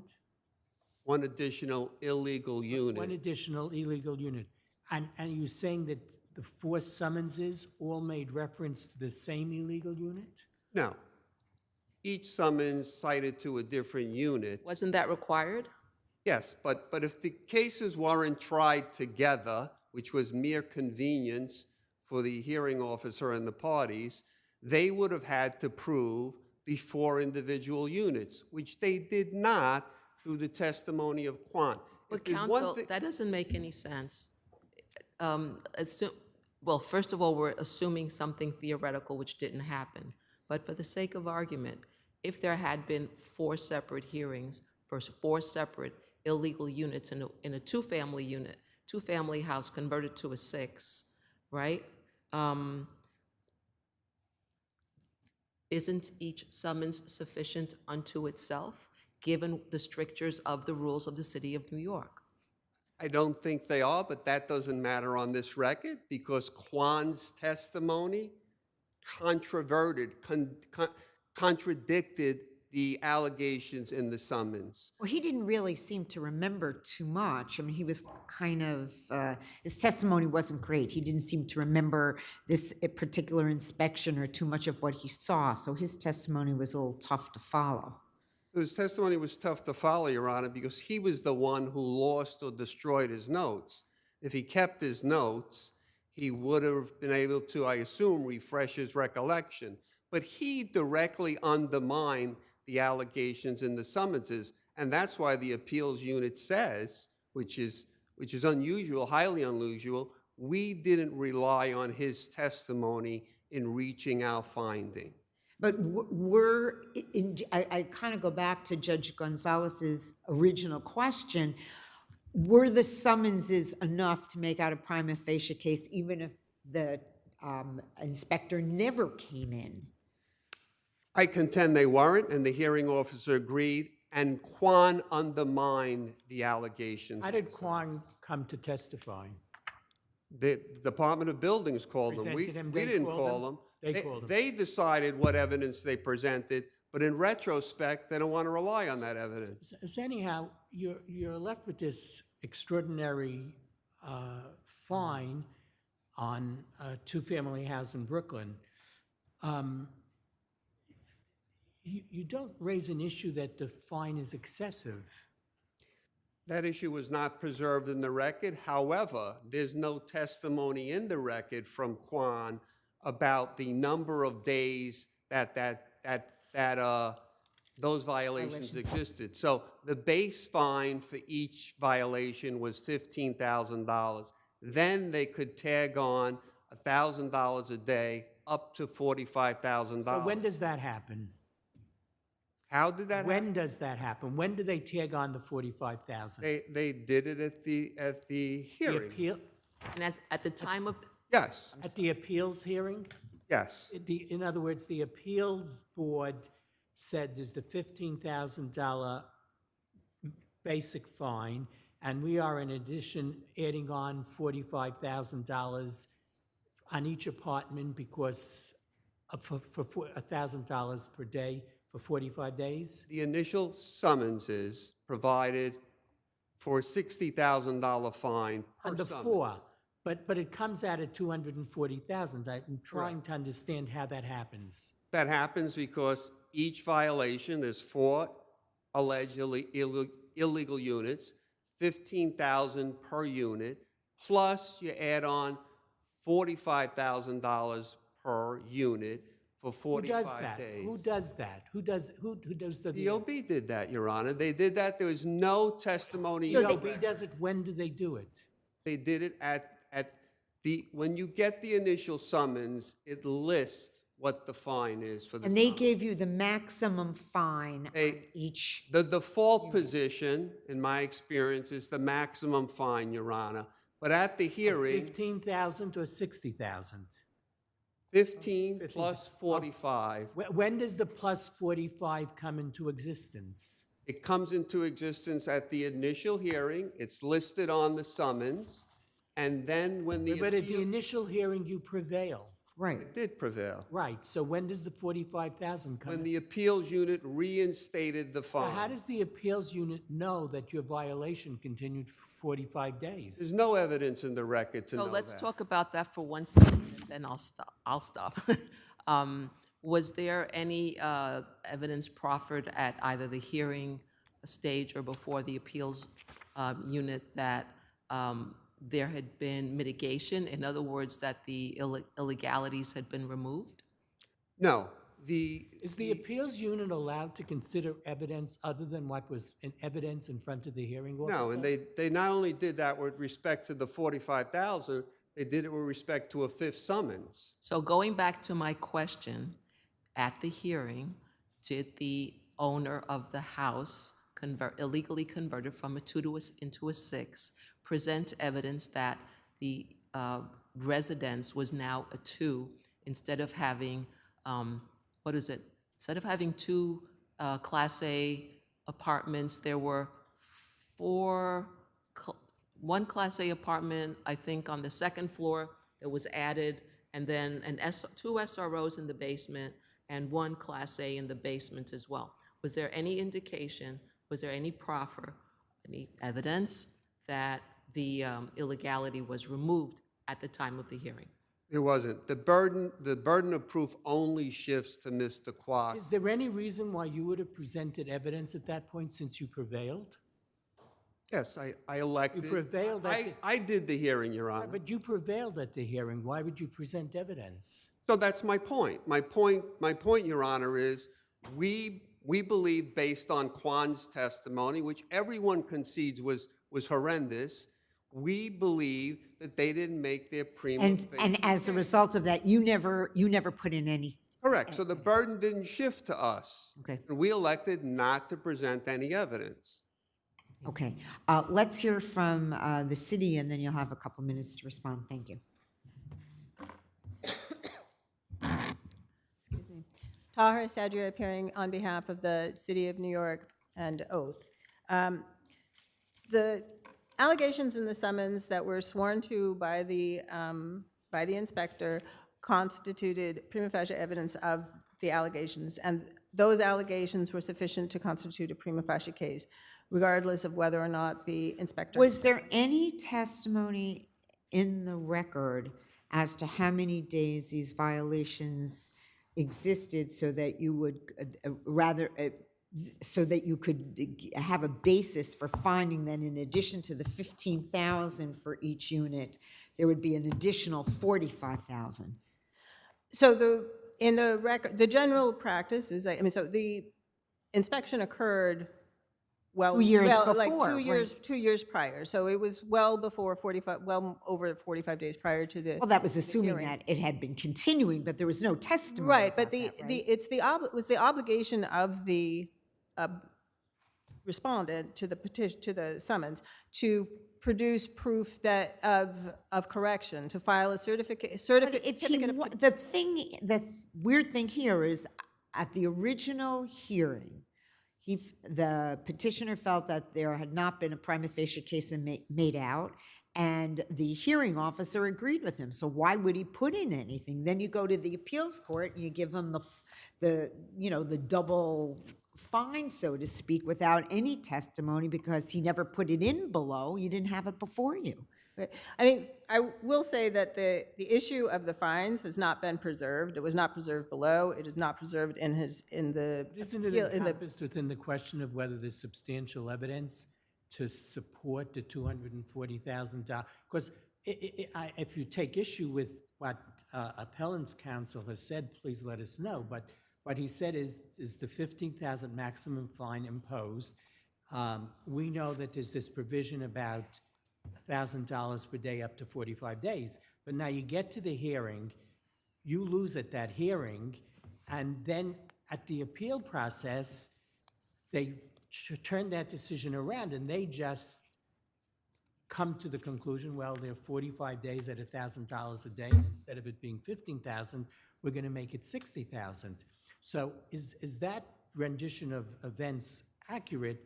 And my second question in that is, so there's a fine of $1,000 a day.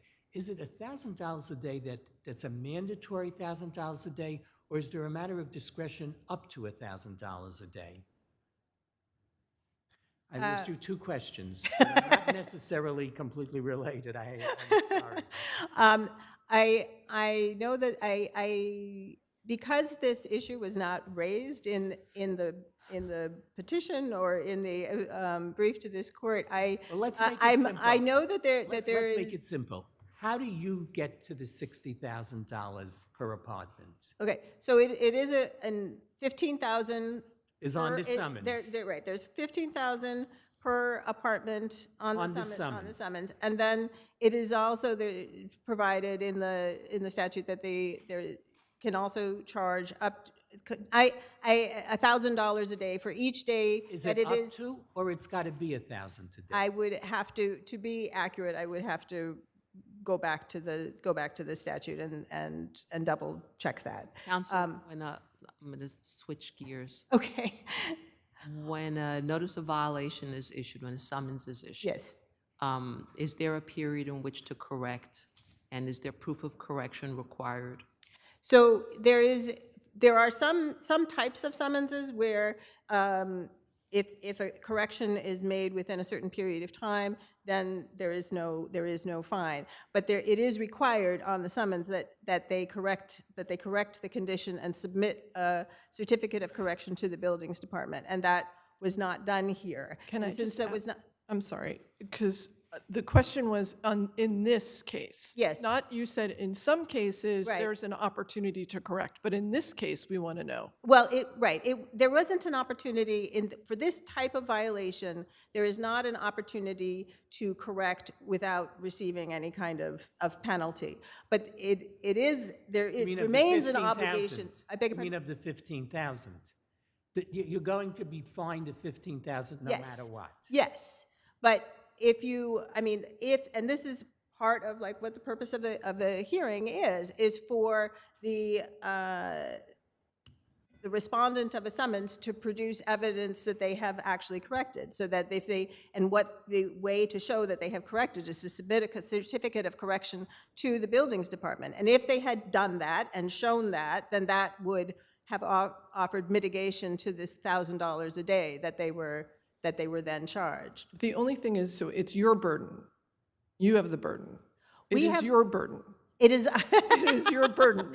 Yeah. It is, okay, so it's our burden to demonstrate that there was a violation, and we submit that the rules allow the submission of the summons alone. The Alone summons is enough. alone That's all you need to do. I got it. to establish that the violation occurred, and that this violation occurred on the date that is on the summons, which here was well before 45 days prior to the hearing, and there had been no indication that the violation had been corrected in the interim, and there was no showing. I mean, the evidence of that was produced, the buildings code. I'm sorry, the buildings department records showing that this was lawfully a two-family house, and the photographs that the inspector said, I went and I took these photographs, and these photographs showing. But did he know where, what, when? Did he know which kitchen was what? What I'm saying is, like, he could not remember. He had difficulty in remembering which kitchen went with which apartment, but he produced photographs of the premises showing multiple kitchens, multiple bedrooms with key locking devices, and there was no evidence, and nothing was produced to contradict that. He didn't come and say, these photographs are not of my house. He didn't come and say, I corrected this, immediately after the summons was issued. He didn't produce anything, and so in weighing the evidence that was necessarily weighed in favor of the buildings department. So on appeal. Yeah. So anyhow, I know your red light is on, but so what happens here is, and correct me if I'm getting it wrong in some particular, he gets a summons, says $15,000 fine. They go to a hearing on that. You lose at the hearing. There's an appeal of that. After the appeal, you win, and they decide instead of $15,000, it's $60,000. They impose the maximum fine. The maximum fine permitted, for yes. 45 days. Yeah. That happens at the appeals bureau, at the appeals board, without any evidence or any further discussion of the issue. They reverse that decision and come down with the decision of $60,000 per apartment for a fine of $240,000. Am I getting something wrong in that sequence? Yes, the appeals bureau reversed, They and say you should based win. on, and right, They say and you the should DOB win, wins, and when they say you should win, the 15,000 becomes 60,000.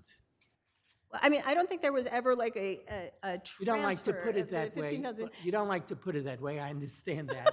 But as a practical matter, that's what's happened. Well, I mean, I still don't see how you're saying that it was originally 15. I mean, I The think on the original summons, on the on the is summons, they 15,000. show, but what they show the statutory authority, and that includes the authority for a penalty of $1,000 To a impose a day. penalty, but the $1,000 a day doesn't have to be imposed.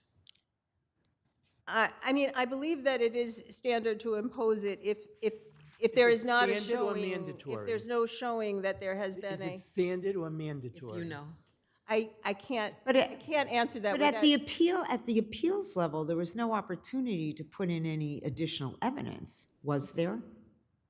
No, there's not an opportunity to put in additional evidence, but petitioner here certainly had an opportunity to put that in that evidence at the. I understand, but he won below, so he didn't get, Well, you know, he didn't didn't really win. get I mean, couldn't it do wasn't at the decided appeals until. board. I beg your pardon? He was not permitted to do it at the appeals board. Was a certificate of correction filed with the Department of Buildings between the time of the hearing and the time of the appeal? It is not in the record. My understanding is that it was not. But that wouldn't be something the appeals board can consider because you're supposed to make that determination only upon what was in front of the hearing officer. Or am I misstating the rule? Well, it was the obligation of Quac as the respondent to the petition to show that he had actually corrected as required by. At the original hearing. At the original hearing. But if the rules are followed, that shouldn't be before the appeals board. The appeals board, as this court, makes a determination based upon the record that was before the Supreme Court judge, or in this case, in front of the hearing officer. Yes, but it was making the decision on the basis of that record, but the obligation on that record was the obligation to demonstrate that there had been correction was on You say it's his obligation to have done that at the hearing. to do that at the hearing, and he did not do that. Except he won, so why should he do anything? Well, he hadn't won. I mean, He didn't know, so he decided to rest and put in no evidence and before he knew that he won. Yes. Okay. That is correct. Do you have any more questions? Or can we, okay, we've kind of way gone over. I'll give you 2 minutes for rebuttal, because otherwise people here are going to be here all day. Thank you, Your Honor. The purpose of this hearing, according to the regs, is not to show correction. We only have to show correction if we're trying to minimize the fines after a finding of liability. There was no finding of liability. So did they actually bifurcate those kind of hearings? Let's decide if there's liability, and then we'll get to what the I've damages had other will be? hearings where they say, listen, here's what happened. You know what's going to happen. Do you want to present evidence of correction? There is no opportunity to present evidence of correction in these kinds of fines as. So in this respondent case, said. after they put the testimony, it Correct. became clear that was going to be the determination of the hearing officer that you were going to. But the purpose of the hearing, Your Honor, more fundamentally, was for them to prove the violations. Now, under SAPA, they could have rested on the summonses. They chose not to do that. They presented a witness, they presented photographs, and now they want a do-over. I submit that counsel says that the If photograph. the position is that the summonses are enough, why did they choose to put in evidence? Well, Your Honor, I don't present their case. I'm we just get trying that. to understand it. I mean, if we're operating that the summons is enough, why didn't they just come to that hearing and say, here are the summonses? I rest my case. I rest. Correct. And then we would have presented a case to refute that. And in fact, the case law they rely on their brief, Gray and Omamorpho from this case, from this court, are two cases where there was no testimony by the person who issued the summons. They relied simply on the summons. Here, they didn't do that. They're stuck with their choice, Your Honor. They put on a witness that they didn't prep. The pictures may in theory have shown violations, but Quan certainly couldn't identify what was what. In fact, some of the pictures showed like the second floor kitchen, which you need a stove for a Class A violation. He testified, oh yeah, in that picture, on cross-examination, I brought this out, it doesn't show a stove. So there is no Class A violation. There is no second Class A apartment on the second floor. So the pictures actually benefited us, but they totally ignored the requirement of foundation. He didn't know which picture was which. Okay, well, thank you both very much. We'll certainly look at this carefully, and have a lovely day. The next case for argument is Montezuma versus New York City Transit Authority.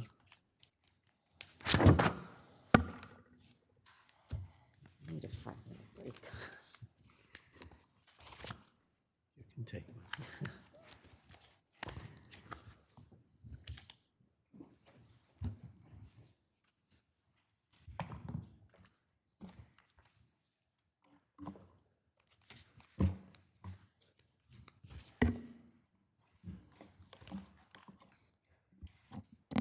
Good afternoon.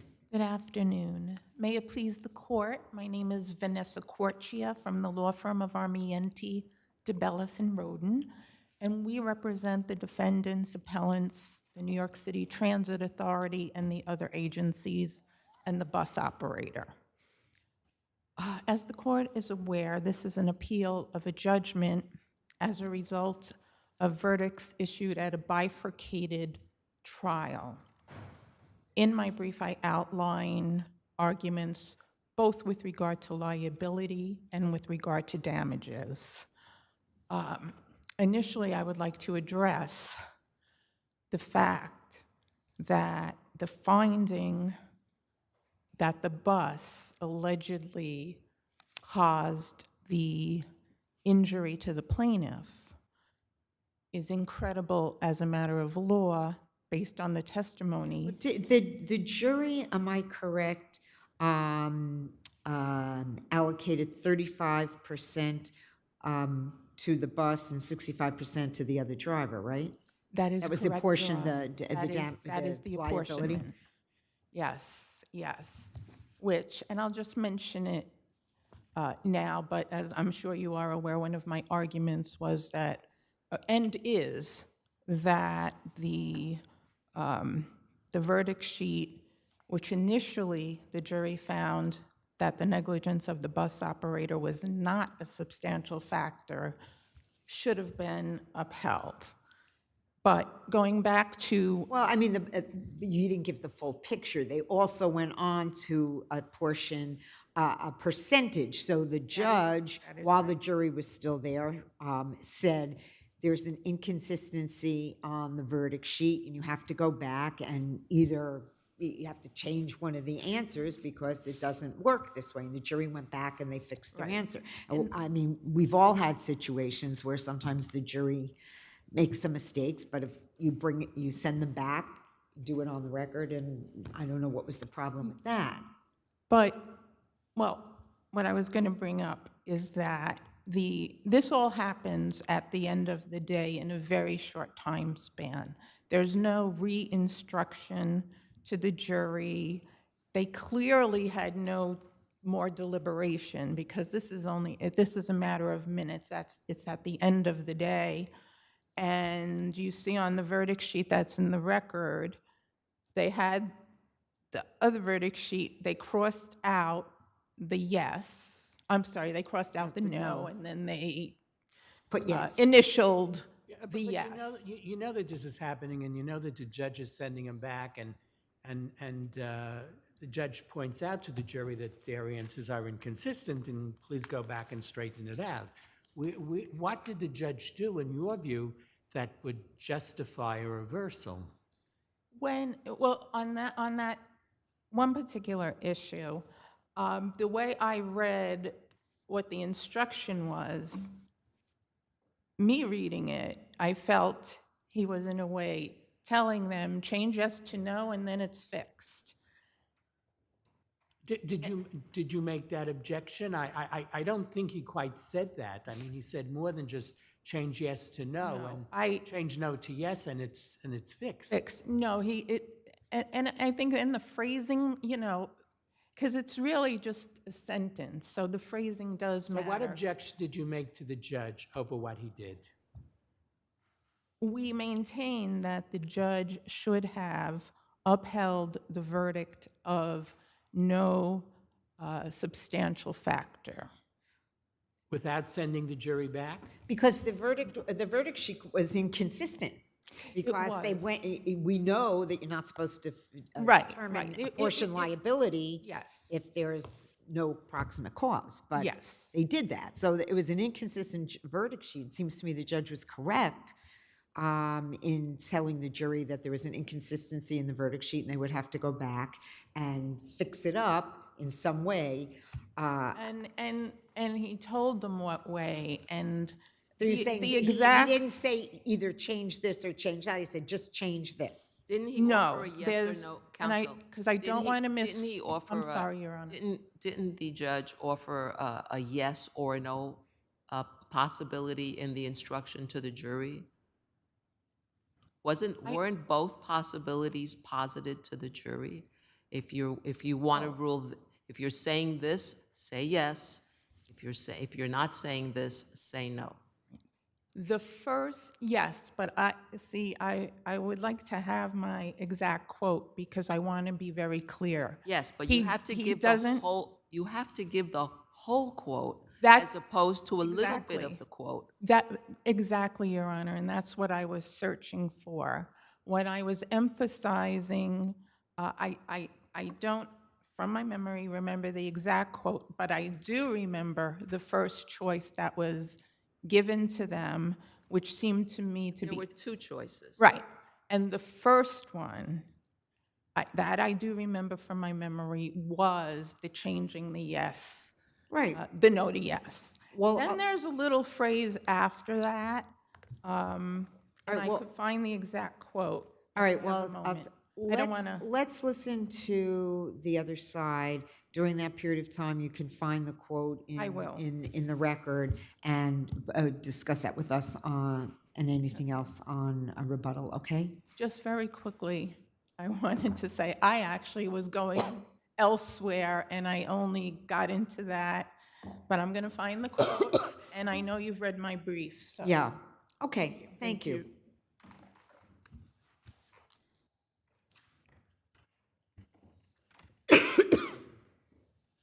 Good afternoon. My name is Patrick Bisogno. I represent the respondent, Mr. Moctezuma. So what transpired here? The bus is behind a double-parked car, right? That's debatable. And the testimony is that the bus driver sees the plaintiff on a bicycle, right? Sees the plaintiff on a bicycle making a delivery behind the double-parked car, right? That's not 100% accurate. Which part of it is inaccurate? Well, he wasn't making a delivery. Okay, that. He was traveling alongside When I of the said double-parked. making a delivery, I was just giving context to why he's out there. The other part that was not accurate, it depends on which part of her testimony, whether it be the MV 104, her initial statement to the police. Her being the driver, the bus driver, is that what you mean? Yeah, there was different accounts of the accident. In fact, at one point she said the first time she saw him was when she glanced in her rearview mirror and saw the door open. So we don't know at what point she really saw him.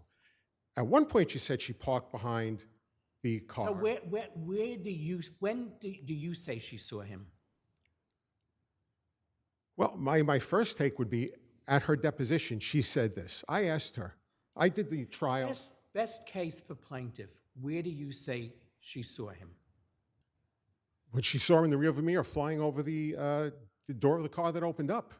After she had passed the door? After she, well, that's what she said. That's what she said. My take on it was very simple. She recognized, she said in her deposition, she So I recognized. ask you, best case for plaintiff, interpreted in a light most favorable for the plaintiff. When is the first time she saw the plaintiff?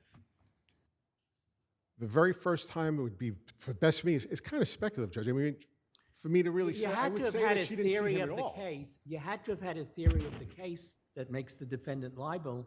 When does the bus driver, when does Ms. Rivera see the plaintiff? I would say before she started passing the bus because she said it in her deposition. And I'm going to ask you another fact question. So everyone was traveling northbound, right? Everybody's traveling northbound, correct? And the car is to the right and the bus is to the left of the bicycle, yes? Not when he first got to the car, but At yes. some point. Yes, that is At correct. some point, cars on the right, buses on the left. Double parked car, bus, him in the middle. And the major injury here, the avulsion injury to the soleus muscle, it's in the left leg, right? It's in the left leg. Okay. Yes. And basically, she said at her deposition, she recognized two hazards before she approached the car. She saw the bicyclist and she saw the car. And she said, the hazard does not stop until I pass everyone. Right. So basically what emerges here is that a bus cannot pass a double parked car without being responsible for anything that may transpire. Because what happens is, according to what best case for plaintiff, she sees him behind the car. She goes, he's not in her line of traffic as she's passing by. She's passing a double parked car. He starts driving between the bus and the car. The car opens the door. He hits the door, hits the bus, gets injured. No one's question. I don't think there's a serious question about that. But basically what emerges here is that if a bus passes a double parked car, anything that's going to happen, bus is liable. That you see now, and that's where there's a twist, because the plaintiff said he was on the floor for 5 seconds before the bus hit him. So we're saying she didn't see. I mean, this wasn't even brought up. What you're asking is that she's supposed to be driving forward with her eyes on the rearview mirror. She's, after all, going forward. She belongs looking at what's ahead of her. And what you're saying is, well, she should have noticed that he hit the door, which is happening behind her. That's not my contention. My contention is she didn't realize, either she didn't see him at all, or she ignored the hazard because he said he was on the floor for 5 seconds before that bus hit him, which means she should have let the bicyclist pass before she started, because she said she had to go into another lane of traffic. So if he's on the floor for 5 seconds, count it off. And that's what I did with the jury. So she can't pass a double parked car without being responsible if anything happens. That's what emerges from this case. Well, if a transit authority bus passes a double parked car and someone happens to go between the double parked car and the bus and gets something at the car, knocks the person into the bus is responsible for it. Well, that's really what this case does. Not necessarily, Judge, I understand what you're saying, but not necessarily, not if she didn't appreciate the hazard before she started passing the car. Because most drivers, I'm granting you that she shouldn't be passing a double parked car, because as soon as she passes a double parked car, she can't know what's going on between the bus and the car. She belongs looking forward, and what this says is she belongs looking backwards. Well, no, I understand what you're saying, but what I would add to that is that if you see a bicyclist by a double parked car, knowing he's going to pass it, and knowing in this city that bicyclists sometimes Well, you don't know whether he's going to pass or not, but if you see a bicyclist behind a double parked car, he was you better driving. wait until he gets out of the way. Because if you move and something happens to him after you start driving, and something happens to him between the double parked car and the bus is responsible for it. You're putting a different spin on it, Judge, and I appreciate the spin, but you have to appreciate that bicyclists. I'm just looking, that's why I asked you, give it to me best case for My plaintiff. best case scenario is very simple. If you see a bicyclist driving along a double parked car, knowing in this city how bicyclists sometimes react, you would not go. In fact, I said to the jury, you know what I would do? I'd wait until that bicycle passed, because I know cars open doors and bicycles make unanticipated moves. You know why? I bicycle ride, as my associate over there knows, a lot. And I don't go past cars if I see a head in it, which they couldn't, Mr. Moctezuma couldn't see because the windows were tinted. That's number one. Number two, I won't go near, if I see a double parked car and I see another car passing, I'll go through if that car stops, because I don't know what that double parked car is going through. And it happened in this situation. He opened up the door, but the bus driver is trained where she said she appreciated, Judge, she said she appreciated the hazard of a double parked car with a bicycle. What seems to emerge from the evidence, and I know there are different versions of it, is that he hit the door, he fell, he hit against the bus, and that's when she became aware of him, and that's when she looks back. That's what seems to be what happened. Depends on which version of her story you agree with, because obviously, Judge, there were multiple stories, and I was there. I asked you for the best case. The best case scenario was that she saw him in the street, and she hit him after she passed part of him, trying to get into the other side of the street. That's my take on it, and that's what the jury she's got to be looking backwards. In fact, just to address something else with the jury sheet, I was there. The judge was very calm. He called the jury in before the verdict was read. He was slow, he was meticulous, and he was intentional. He gave them, unlike what was just said, two scenarios. Either you change this to yes or you change the percentage. It wasn't a one-sided story. You can't reach the percentage or else We you know That's that. right. We know that. Well, that's not according to what was just said, which was a little disturbing. But and the jury shook their head. They came back within minutes, and there was nothing about time. Nobody was saying it was rushed. Nobody was. We sat there, and the judge was very deliberate. The time doesn't sound like a winning argument. The time doesn't sound like a winning argument. 15 minutes? The defendant. Oh, well. Okay. But- We will look at your briefs for the rest of, and have looked at your briefs for the rest of the issues. Thank you. I'm just going to listen to, I would say I will rest on my brief. I know it sounds you're all very familiar with it. okay, we will certainly look at all these things that you've raised. Thank you both very much. The next case for argument is Botball versus Frosh International.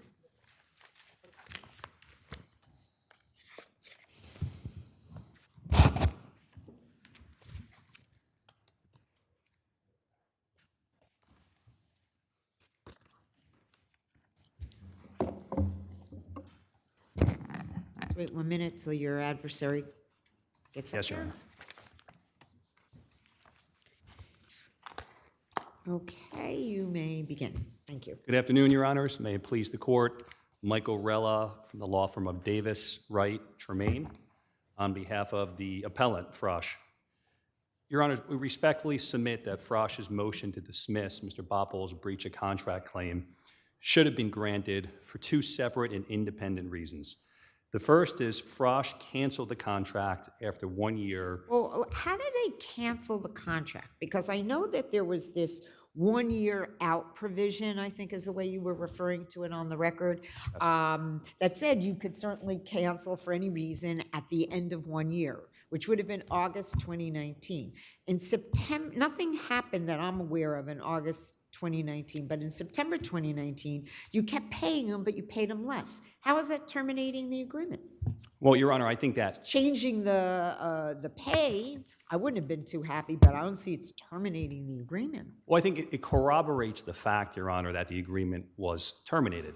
Did the health benefits continue? The health benefits did continue. So how's that terminating the agreement? Well, he stays on at the reduced salary 7 months. for another 7 months. So he stays on, he continues working, he gets paid less, he gets health benefits. How could that possibly be considered terminating? Well, I think when you look at the context here, Your Honor, this whole employment agreement was based on Mr. Botball supposed to bring significant business over to Frosh. And there's different provisions in the contract where there are sales targets, he has bonuses, he has phantom stock options. It's all tied to the amount of business that he brings to Frosh. Frosh intentionally negotiated for and included the 1 year out so we could do a look back at the first year and see, did he bring in business? There's no allegation in Mr. Botball's complaint that he successfully brought in business.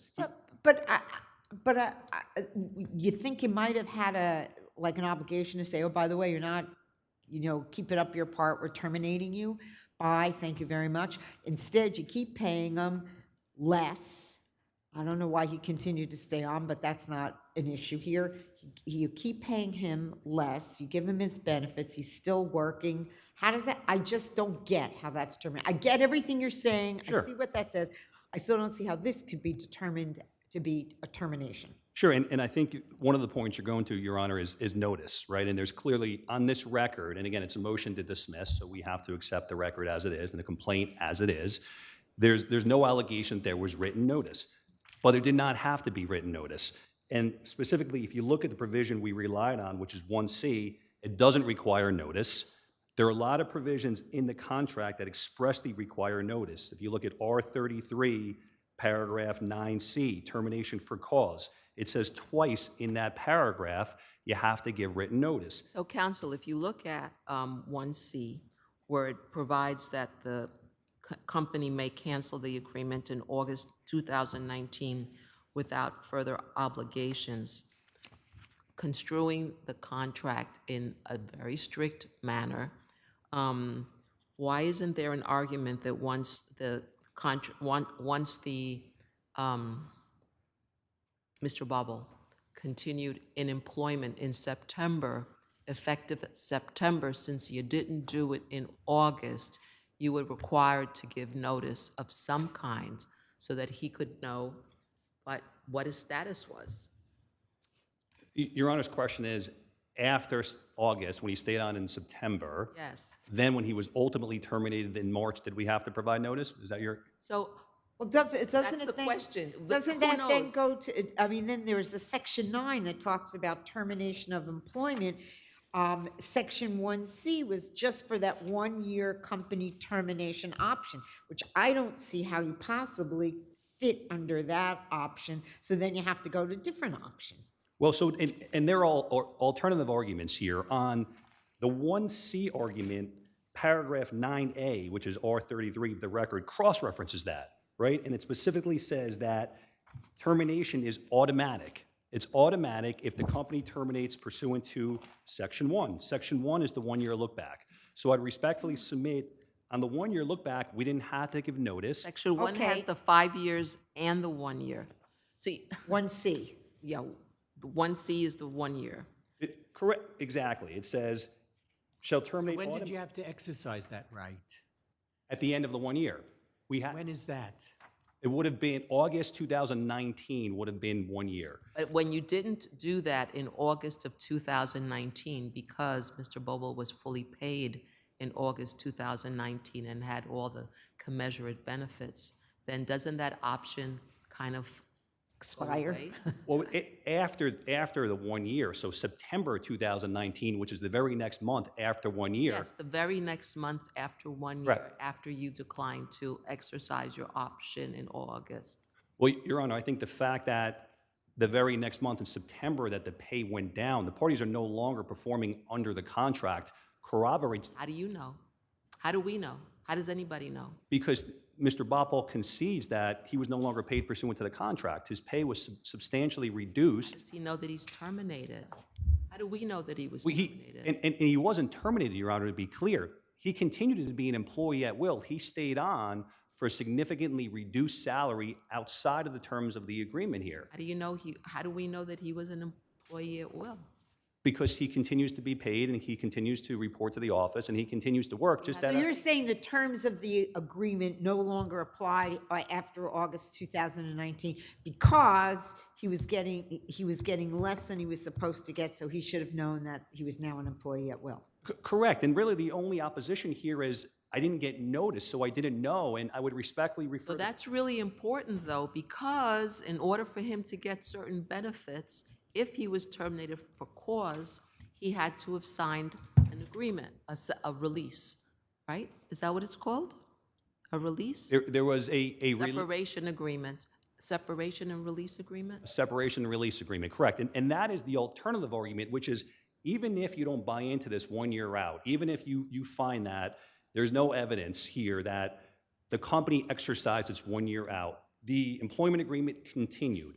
When we go to March 2020, we know at that point he's terminated because he says they stopped paying me and they cut. Did you give him a letter? Did you call him in for a meeting? Well, Your and Honor, to say bye? Your Honor, on this record, there is no written notice, but again, if I refer Your Honor to the termination without cause, this is the other provision, right? This is R33 9B. No notice is required. There are different provisions in this contract that is explicit. Okay, you know what? I think we got the point. Let's hear from the other side, and you'll have a couple of minutes to Thank you, Your Honor. Thank you, Your Honor. Jason Lowe from Sarfati and Associates, PC, for respondent Mr. Botball. I think in this case, this appeal really is flipping the motion. So did your client think that they were terminated in September of 2019 when they got less pay, but they continued to work there and get benefits and get a paycheck? Did Mr. Botball think he was terminated? No, Mr. Botball did not consider. What did he think he was? Getting, I mean, didn't he say, boy, this paycheck doesn't look right? He must have done something, yes? No? Correct, and the record before the court is essentially the amended complaint and the agreement. There was a separate complaint filed by Frosch that's also on the record, but in the amended complaint in paragraph 30, Mr. Botball alleges that he protested his reduction in salary. He certainly protested it, but obviously if your employer, I'm sure all of us, nobody would want our salary reduced. And if we think we have a right to a higher salary, we would protest that. But I don't know whether it's advisable to. There are clearly terminations, automatic terminations, which do not need to be in writing, and other terminations which do need to be in writing, because 1C talks about automatic termination, and then 9A again talks about automatic termination, and 9C, on the other hand, talks about written notice. So this contract certainly did contemplate a termination occurring without. Why? Let me put the question this way: why wouldn't you look at this contract and say that it certainly contemplates terminations which may occur without there being any notice? Well, respectfully, I disagree with that. There is actually a general notice provision. I think it's paragraph 18, which is on the record at 45. And we did cite a case in our brief wherein, I believe it's a First Department case, just because well, it says any notice required, but the question is, it has to be given this way. But was notice required is the initial question. Sometimes, depending on what happens, it might require notice. There's a lot of different ways that this contract provides for termination. It goes on for a lot of different pages. So you had to figure out what kind of termination and what kind of notice was figured out. Where do you think? What paragraph are you claiming applies to what happened to Mr. Botball in this case? Well, respectfully, the record says that he was not terminated in August of 2019 at all, that the contract wasn't terminated, and it's clear his employment wasn't terminated. There's nothing saying that they don't have to give notice either. And in fact, if you read 9A, which is what the August provision seems to rely on, it says, and this is important, it says, employees' employment with the company shall terminate automatically ... when the company terminates the agreement.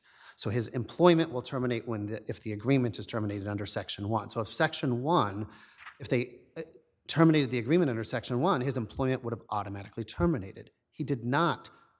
The record shows that we have that his employment did not terminate. Now, I did reference I would call it a counterclaim, but there was a separate complaint filed, Frosch v. Botball. It's in the record 65 to 76.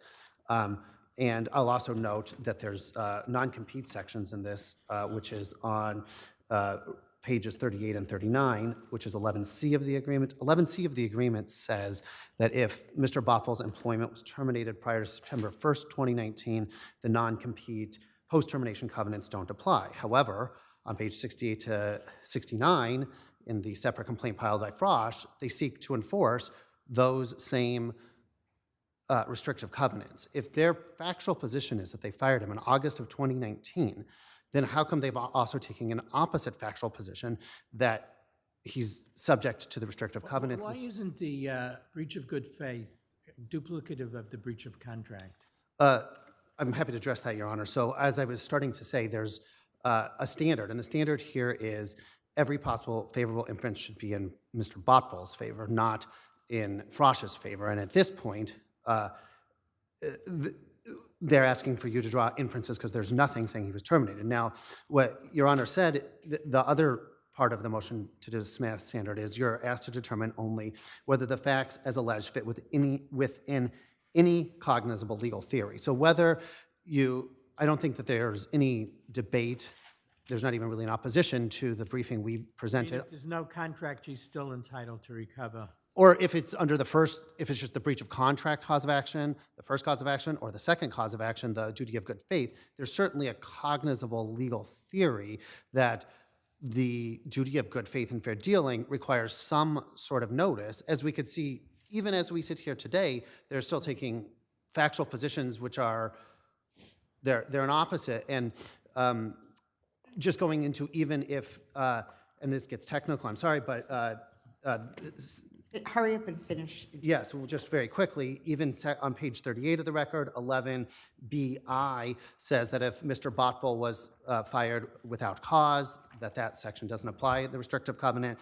But once again, if you go to page 68 of the record, they sue him for 11BI. So once again, there's all these different factual positions, and at this point on a motion to dismiss, we respectfully submit that the... Enough issues to keep it going. Okay, we got it.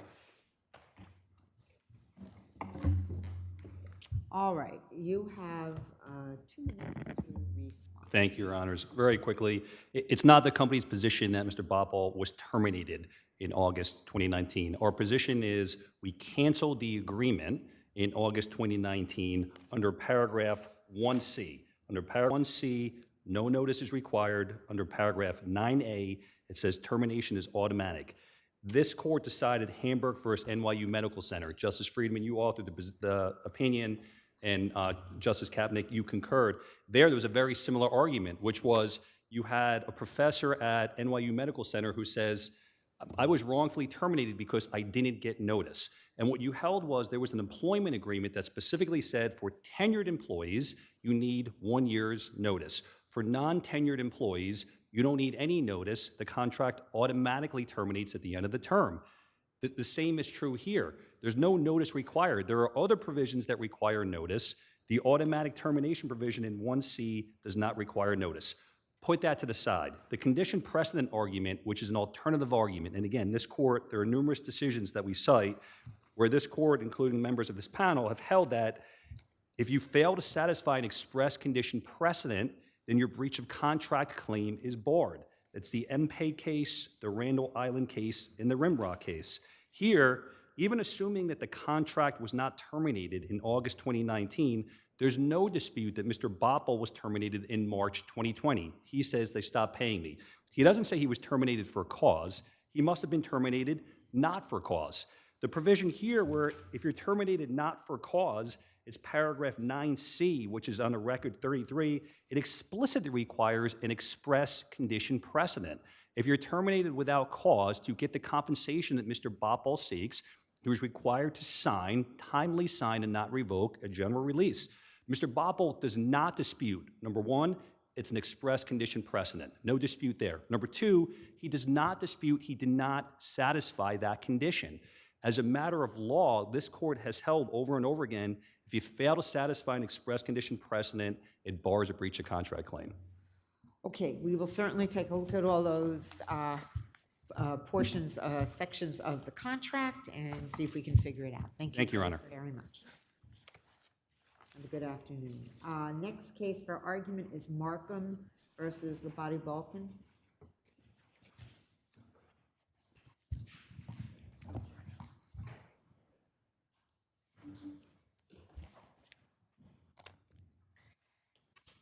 Good afternoon. Andrew Costigan on behalf of Markham. I request that the court permit my partner, Matthew O'Hara, to participate in today's proceedings. Okay. Are you pro hoc vice? Is that it, or? Yes, and it's been granted. We handed it up with our appearance. Okay, fine. Thank you. Welcome to our court. Thank you, Your Honor.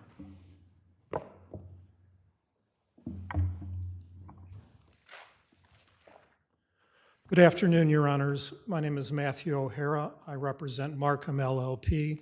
the plaintiff appellant in this case. This is a legal malpractice. Markham basically made a fundamental switch in position here. You originally claimed, did you not, that the disclosure should have been made prior to April of 2016 rather than in June of 2020. And now you're arguing that the subject item should have been withheld from the liquidators and insurers. I mean, don't you have to go with one position or the other? Well, Your Honor, the initial complaint did allege that. That complaint has been superseded. It's as if it had never been filed. And when we amended our complaint, we didn't allege any contradictory. I mean, you can just ignore that fact now. I believe that's right, Your Honor. So, Your Honors, this is a legal malpractice case coming before the court on a motion to dismiss, granting dismissal on proximate cause grounds. Proximate cause is readily apparent from the well-pleaded facts of our complaint. For 5 years, Markham's insurers were willing to indemnify Markham fully up to the limits of its insurance policies. However, well into the underlying litigation, some 5 years later, when the law firm Balkin negligently produced secret grand jury materials that they shouldn't have produced, both to Markham. Why is it that they shouldn't have produced those materials? Well, first of all, they shouldn't have been produced in discovery to the liquidators in the underlying litigation because they were subject to grand. If they tried not to disclose this, wouldn't they have had to disclose their existence on a privilege log? Indeed, that is true, Your Honor. They would have had to give a notice to the liquidators that there was. They'd know about it.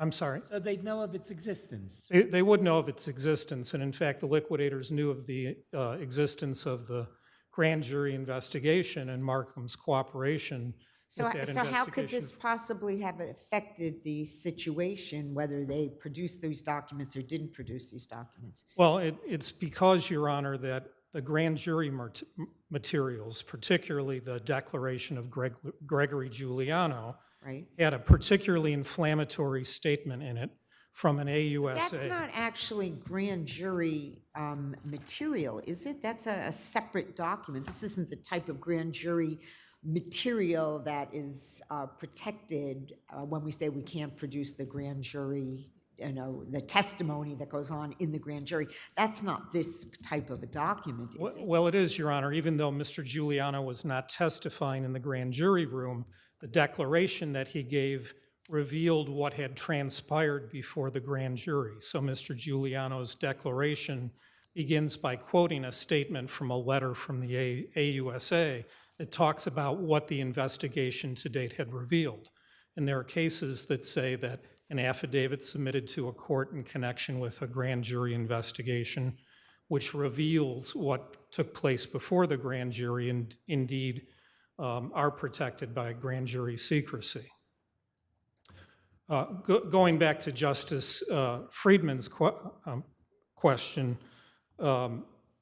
in terms of why it shouldn't have been disclosed, there's two parts of that. It shouldn't have been disclosed to the liquidators in the underlying litigation, and moreover, they should not have been produced to Markham's insurers.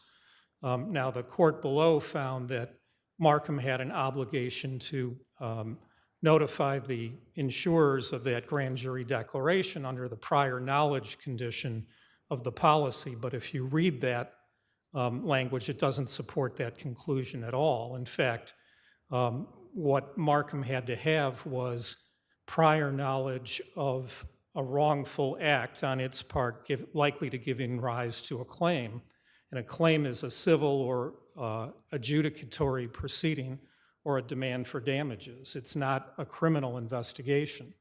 So, are you saying that information should have been concealed? Not at all, Your Honor. I think concealed has a nefarious connotation. It's not a matter of concealment.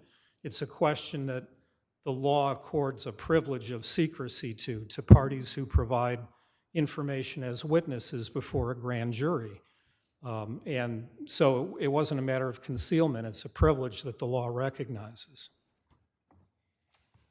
Okay, let's hear from the other side. You'll have a few minutes in rebuttal. Thank you, Your Honor. Thank you.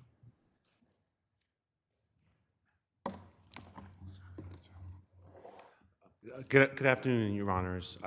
Michael Furman, I represent the respondents. Your Honors, Justice Cohn was very patient in the underlying case. He allowed the plaintiffs to plead various theories. All of the theories that have been presented here are rank speculation.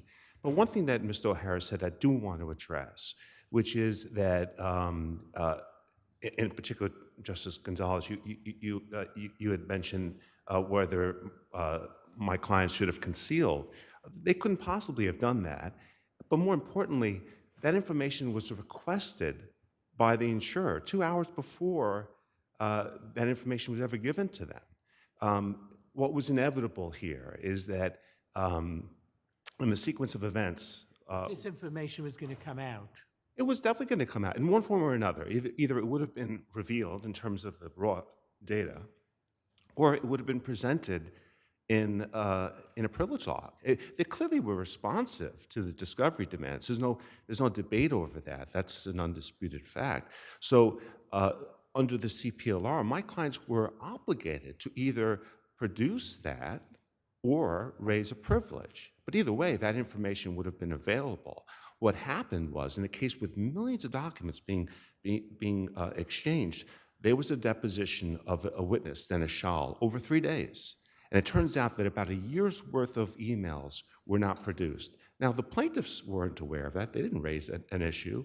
They raised it in May of 2020. The trial date was 5 months later in October. They raised it. And then my clients, as they ought to have done, went back, saw that these documents were actually marked as responsive with a third-party vendor. Again, a third-party vendor had to be used. There were millions of documents there. And once it was discovered that they were not produced, they produced them. And that's how it was. I mean, that kind of conduct happens in big litigations all the time, where there's questions about whether all the documents have been produced. There's requests for more. There's exchanges. There's arguments over discovery. That's every day in the commercial part.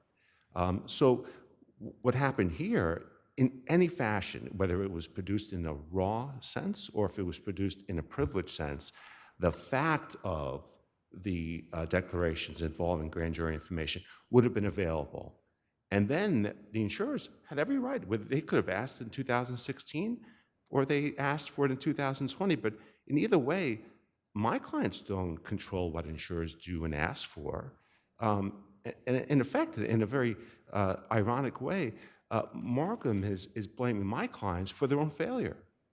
They should have been forthright with their insurers about the fact that a grand jury investigation was being conducted and that Markham was a subject, according to the U.S. Attorney.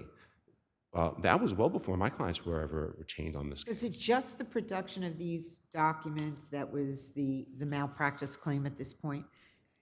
Yes, there's also arguments for disgorgement of fees, and there's also an argument, and this is part of my cross-appeal, where I think that, in all respect to Justice Cohn, because I largely agree with him, but I do disagree with him, where the claim for the legal fees for disgorgement, let me be cheeky for a moment because I'm taking a grasp at the ad campaign of my adversary, Markham. But ask Markham, did they pay Hodgson Russ, the replacement lawyers? The answer will be no, because the SIR, the self-insured retention, was already met.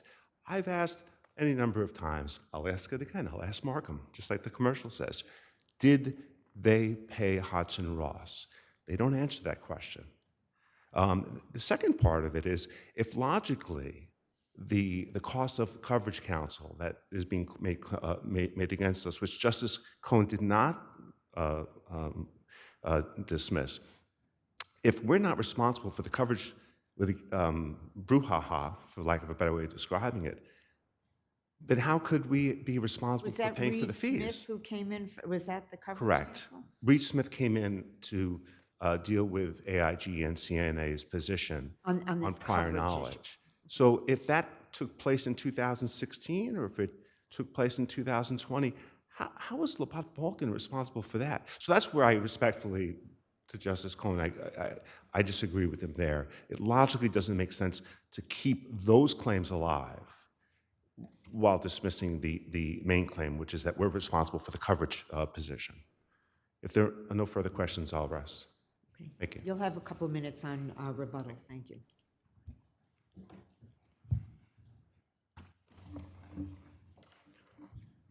Your Honor, Your Honors, I'd like to go back to this issue of the assertion by counsel that Labatt couldn't possibly have concealed the fact of the grand jury declaration from the insurers. That is a fundamentally mistaken notion. To begin with, as I've already talked about, this is information accorded grand jury secrecy. Moreover, it was confidential information, so there was a confidentiality order in place in the underlying litigation. And if you look at the confidentiality order, you'll see that there was no exception for information that was designated confidential to be turned over or to be revealed to the party's insurers. So what happened really was this confidential information was revealed in violation of Rule 1.6 of the Rules of Professional Conduct. And in New York, the rule says that information detrimental to a client can't be revealed to third parties without the informed consent of the party whose confidential information that is. And the insurers, knowing the situation, rather than asking Markham for this information when it came out in the motion for sanctions that was filed by the liquidators, instead turned to Labatt Balkin and said, hey, we'd really like to see this grand jury declaration. And it was the very next day they changed their coverage position after 5 years. So to me, there's the notion that that had to be revealed is just incorrect factually and as a matter of law. Can you address the disgorgement issue that was raised by respondent? Sure. With respect to disgorgement, I think the issue is there some allegation of causation with respect to the loyalty of the lawyer or the ethical obligations of the lawyer? And we know that from this court's opinion in the Ulico case and from the Second Department's opinion in the Bauger case, that if there's an allegation that the lawyer is conflicted and that has some impact, has caused some harm, as we've alleged here, then disgorgement is appropriate. So what we alleged was effectively that Labatt Balkin put its interests above those of its client by simply turning over improperly the grand jury declaration to the insurers. And it had a material limitation conflict, and once that occurred, fee forfeiture is a possibility as a remedy with respect to the legal malpractice claim. Any other questions? Okay. Thank you, Your Honors. Thank you. We'll hear from the respondent and. Thank you, Your Honor. Just to address what Mr. O'Hara mentioned, and I respect him greatly, but he's completely wrong. The information that was produced, first of all, wasn't protected by any secrecy laws. It would have been revealed to the insurers in one form or another, whether in a privilege log. And we know, because of what happened in this case, the plaintiffs would have demanded the disclosure of it. They would have sought to get that information, And the raw even information. if some of it had to be redacted, it would still be produced. I mean, the essence of what we're concerned about would still be out there, even if it was on a privilege log, redacted some way. Correct. And also, in terms of disgorgement of fees, my clients were never fired.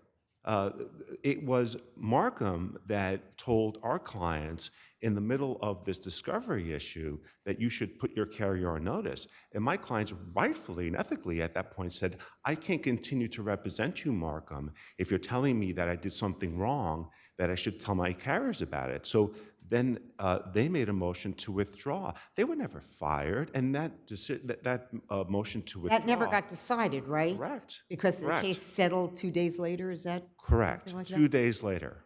So all these things happened several months before the trial date. So it wasn't as if in the papers there's this notion that there was a trial date looming.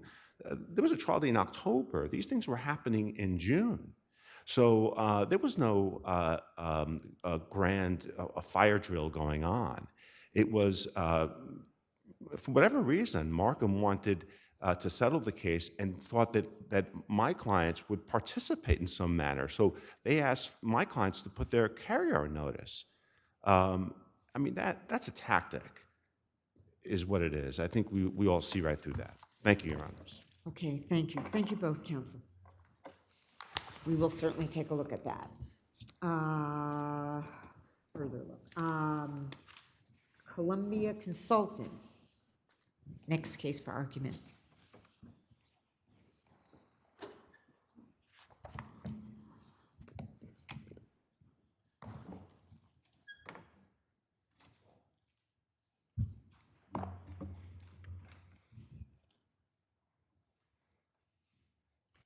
Good afternoon.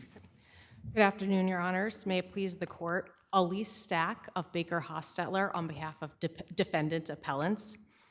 Defendants appellants seek reversal of the Supreme Court here for their failure to correctly apply the decisions of this court that establish when unknown fraud claims can be released.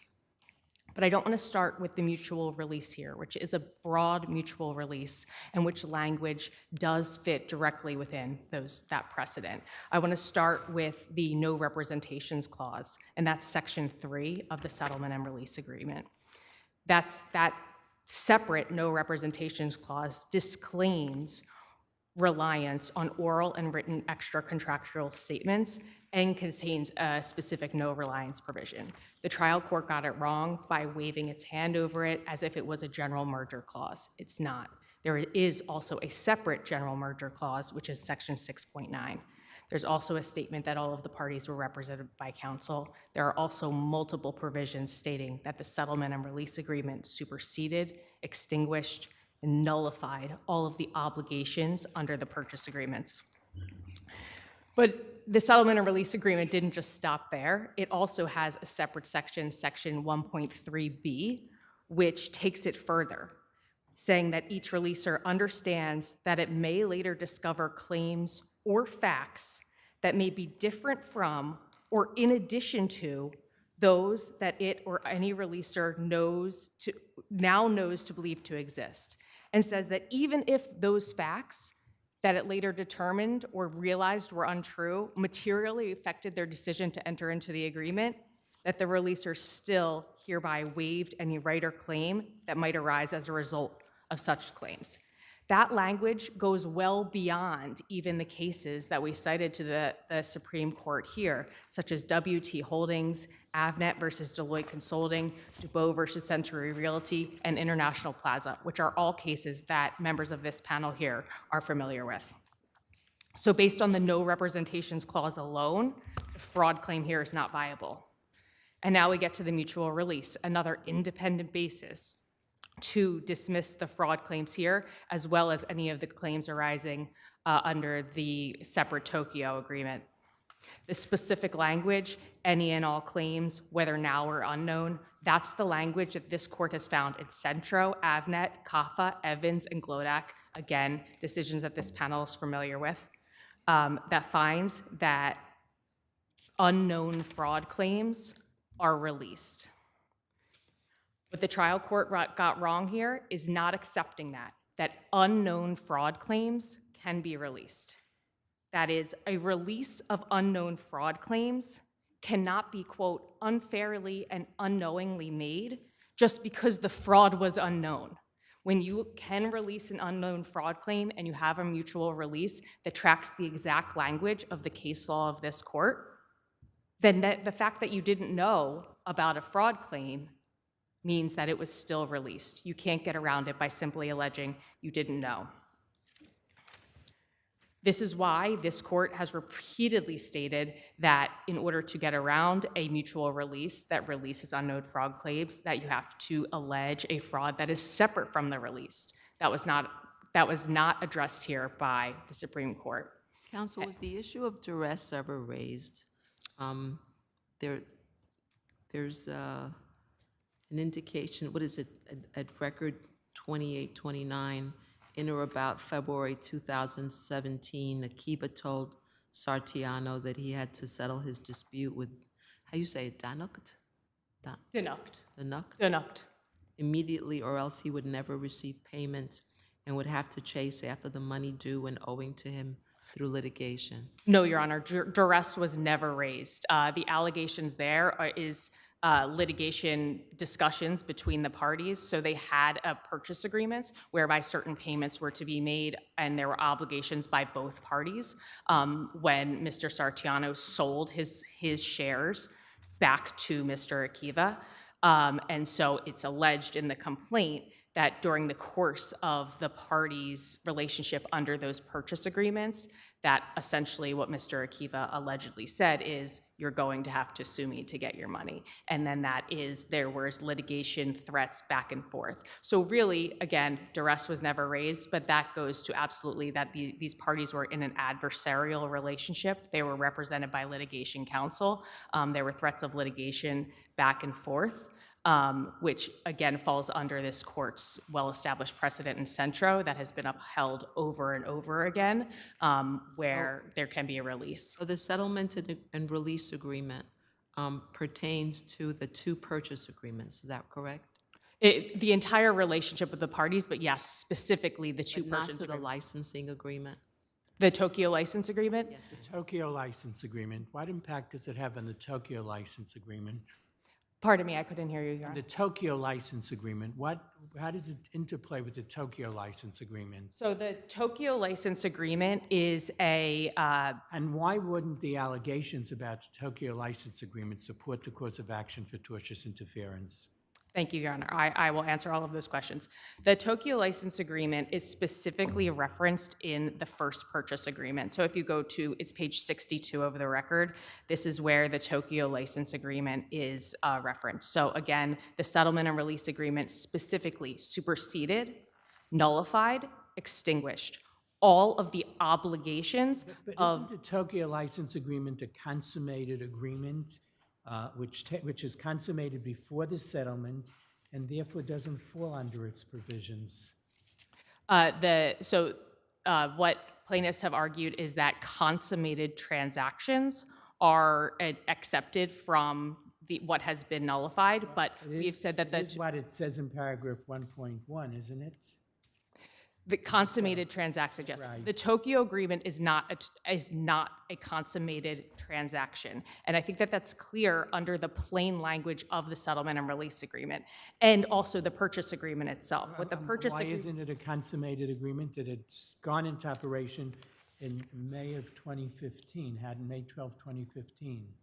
so the obligations of the purchase agreements were nullified and extinguished. What the purchase agreement says about the Tokyo agreement is not enter into a separate licensing agreement with Tokyo, whereby Mr. Sartiano is to receive 50%. What it says is royalty payments are due as follows.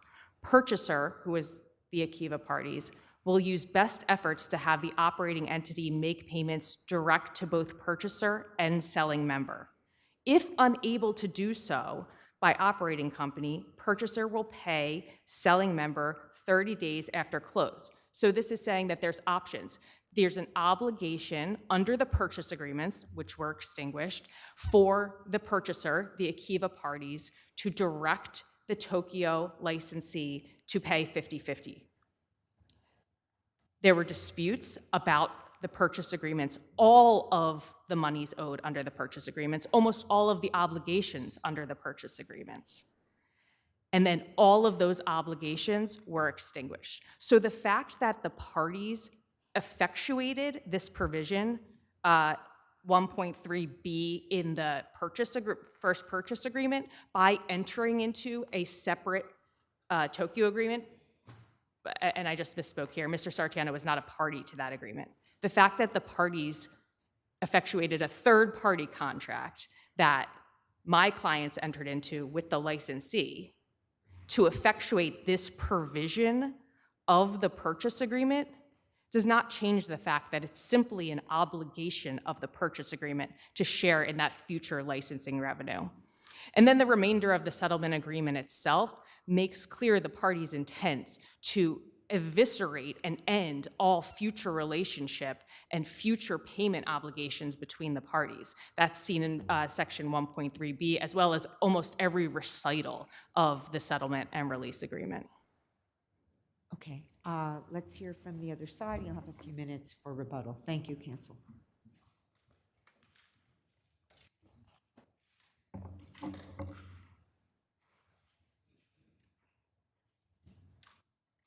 Good afternoon, Your Honors. I'm Michael Kramer. I represent the plaintiff's respondents. I would rely on our brief, which addresses every issue that the appellant has raised, but I want to make strong points about Centro. And I know Justice Friedman decided Centro, and I'm cognizant of that, but these facts are different from the facts in Centro, and Centro has been distinguished. This was a settlement agreement, and the settlement agreement, there was no lawsuit that was being settled. Let me redirect you a little bit, if I might. So you point to paragraph 1.1 of the settlement agreement at page 44 of your brief, and you say that the Tokyo license agreement was not extinguished, and you point to that consummated language in paragraph 1.1. So why don't you take us through why that takes the Tokyo license agreement out of the provisions of this settlement agreement? Well, the Tokyo license agreement was and the lower court found this, and I agree. It was a separate agreement that was not part of the settlement agreement per se or the purchase agreement. It was an agreement between the appellants and the Tokyo licensee, and in that agreement, there was a provision that the Tokyo licensee agreed to make payments directly to Mr. Sartiano and Columbia. That was followed. That was followed for, I think, 2 or 3 periods, and then after they this, threaten you that it's going to be discontinued. And then they threaten you that it's going to be discontinued, basically. no, more than that. Mr. Akiva threatened the Tokyo licensee and required that he stop paying. Paying you. Correct. And that was an obligation. We were a third-party beneficiary. That was an obligation that the defendant, TKNY, the licensee, had to Columbia and to Mr. Sartiano. Is this your theory for the tortious interference? Correct. Correct. But getting back to Centro, the difference here is in Centro, Your Honor, rule. Would you like me to walk away from? No, I wouldn't. I would just want you to see the difference, please.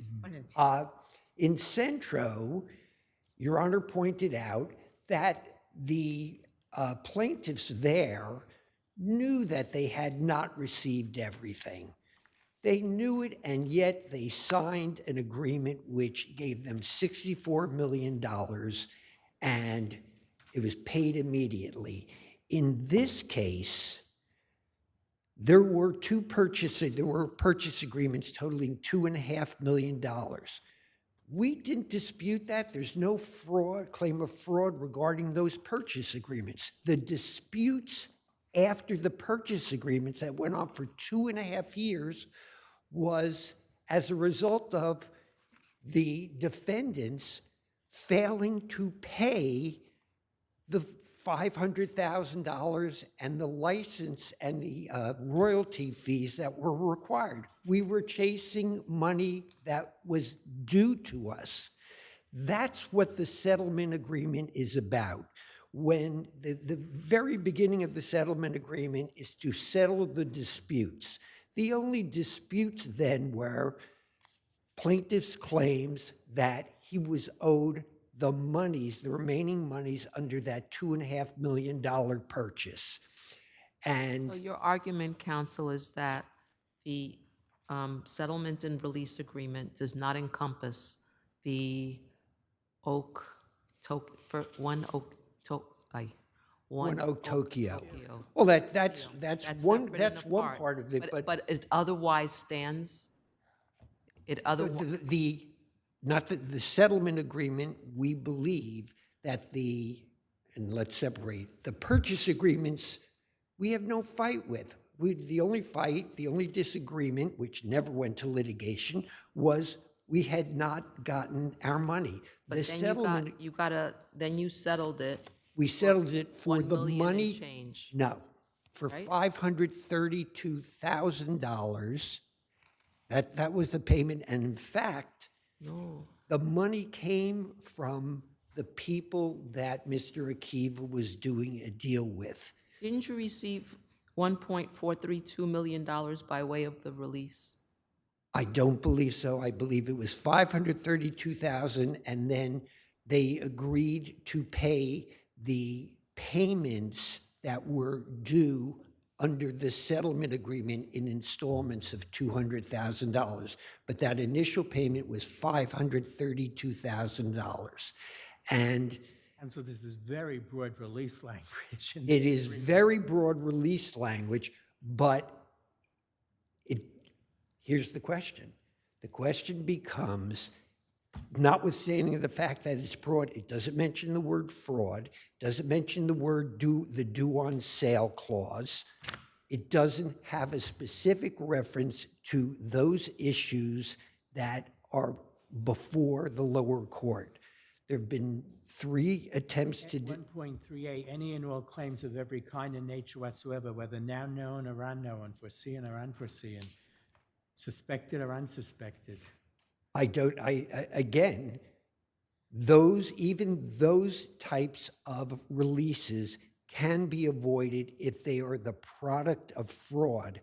And as the record below is that Mr. And you don't need to insert anything into the agreement saying, except if there's fraud. Or prophylactic language that's one of the cases that distinguish Centro, where the Court of Appeals said that there is no requirement by virtue of Centro to insert prophylactic language. If it's the product of a fraud, it's the product of a fraud. Okay. Thank you. Thank you.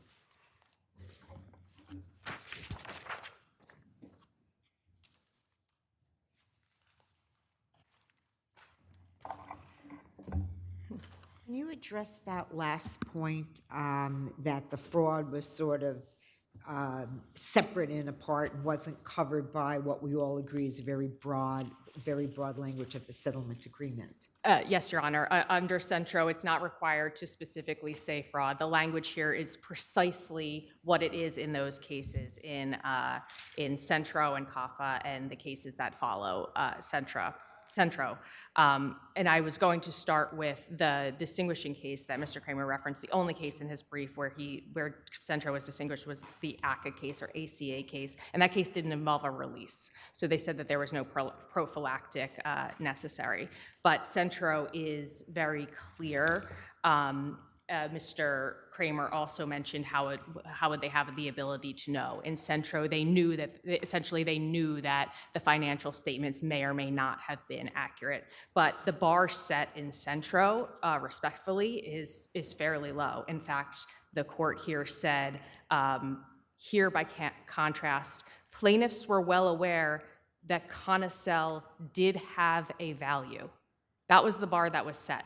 They knew that it had a value, and so they knew that they would have to have a prophylactic provision about if the value of Conocel was going to impact its decision to sell its shares.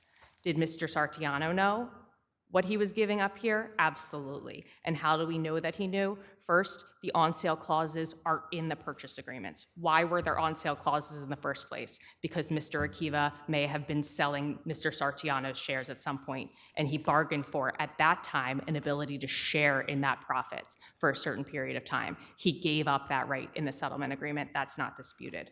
But then also the allegations here in the complaint. The allegation in the complaint, paragraph 64. Mr. Sartiano, the alleged misrepresentation here was that Mr. Sartiano specifically asked, that's the language in the complaint, specifically asked Mr. Akiva whether he had and there were any negotiations for the sale. And what did Mr. Akiva say in response, according to the allegations and an affidavit that they submitted that's in the record? Yes. He said, yes, I did. I received a low-ball offer that I did not accept.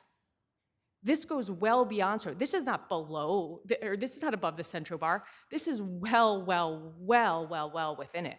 He knew that he had, at one time, the right to share in on-sale clauses. He knew that Mr. Akiva might sell it. He asked Mr. Akiva if he had negotiated offers. Mr. Akiva said yes. It was based on that alleged misrepresentation that months later he gave up the on-sale rights, saying that he was fraudulently induced into entering into it because he didn't know about what that Mr. Akiva may resell. He needed to put something into the agreement, such as in DDJ, where there's a representation that and warranty to the effect that nothing in the financials was material misleading. There's no reason why something couldn't have been put into this agreement of that type. Correct, and that is that's what Centro found as well. And I don't know if the court, I know I'm beyond my time, wanted me to address any of the issues about the Tokyo license. But I will rest if not. We'll rely on your brief to go over that because you have spoken about that. So thank you very much. Okay, thank you both very much. The next case for argument is People versus Murray.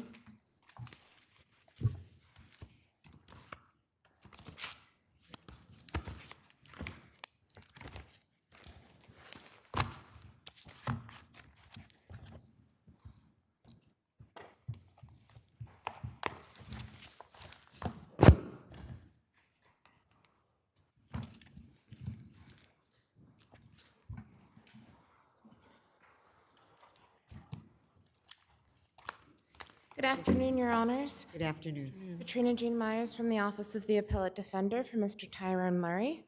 Your Honors, we submitted blown-up copies of the photographs that were entered into evidence as Exhibits 12, 13, and 14 for the court's review because the severity of the injury in this case underlies all of the issues here. It underlies the weight of the evidence, the sufficiency of the evidence, whether or not counsel was ineffective for failing to request a lesser included offense, as well as Mr. Murray's excessive sentence claim. And I'd like to address each of those in turn.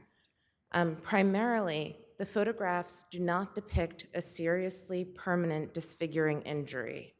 If Your Honors look at the photos, you'll see a 2 to 3 centimeter scar. Just so you know, we did all look at the photos. So I'm happy you did and that you can remember what I'm referring to.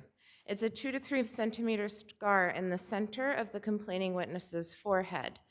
It is slightly raised from the skin and is described as faded. This was taken about 7 months after the incident occurred and about 6 months before the trial. That is not serious disfigurement. It's not serious permanent disfigurement. Serious disfigurement describes... This argument, just so we understand exactly, And the pictures are, of course, what you present to show that one of the assault 2 counts should not stand. He was convicted of 2 counts of assault in the second degree, am I right? That's correct, Your Honor. So this argument goes to only one of the counts of assault in the second degree, and it goes to the assault in the first degree and the attempted assault in the first degree, am I right? Yes, Your Honor, that's correct. So if you prevailed, he would still be left with an assault 2 conviction. That's correct, Your Honor. He would be. This is addressing the claims of serious assault 1 based on serious disfigurement, and assault 2 based on serious physical injury. Physical injury based on use of a dangerous instrument. That was the other charge for on the indictment as well. So the images themselves, though, serious disfigurement is just not there. Ms. Lowe did not show up in court. The jury was not able to see her face. She received stitches, she received 3 stitches, right? Yes, yes, Your Honor. She received 3 stitches and she left the hospital. Discharged the same day? Yes. She was discharged the same day? She was discharged the same day in a matter of hours without any sort of pain medication. The photographs there, I'd really like to draw your attention when you relook at the photos to Exhibit 14. There isn't a scar there whatsoever. There's not one that's perceivable. Just the fact that there's a difference in the scar's appearance between the photographs indicates that the scar can't be seriously disfiguring if it's changing based on the lighting. At a minimum, it's not enough, or it provides a reasonable basis to believe that Mr. Murray could have and should have been convicted of assault in the 3rd degree rather than 1st-degree assault. So I'd like to turn to the lesser included offense point, because counsel was ineffective for failing to make that argument. Well, wouldn't that normally be something that we would want to deal with on a 440 motion, because even we would want to give the attorney, the trial attorney, an opportunity to explain why there might be some reasons, as the people have discussed, and why he may have made the choice he made to handle the case.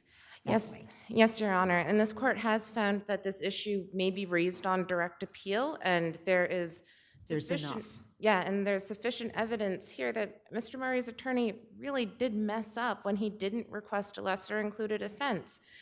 3rd-degree assault? Unless counsel thought that there was a home run going on here and he could get those assault charges thrown out by the jury. Thrown out is not the right word, but you know what I mean, acquitted. Even if counsel was doing an all-or-nothing defense, which I don't believe was the case here, as counsel referenced the severity of the injuries being an issue within his summation, the discrepancy in sentencing between the 2 convictions was so disparate and so severe. We're talking a sentence of 1 year versus a sentence of 20 years to life. It would be unethical, immoral, just completely wrong for counsel to gamble with Mr. Murray's freedom in that way. And he decided to do that, or he neglected to do that. We don't know. It was ineffective assistance of counsel, and this court really needs to reverse for that reasons and all of the other examples of ineffectiveness which were raised in Mr. Murray's opening brief. And I see my red light's on. If I could address his excessive sentence claim on rebuttal. Sure, absolutely. Awesome, thank you. Thank you, Counselor.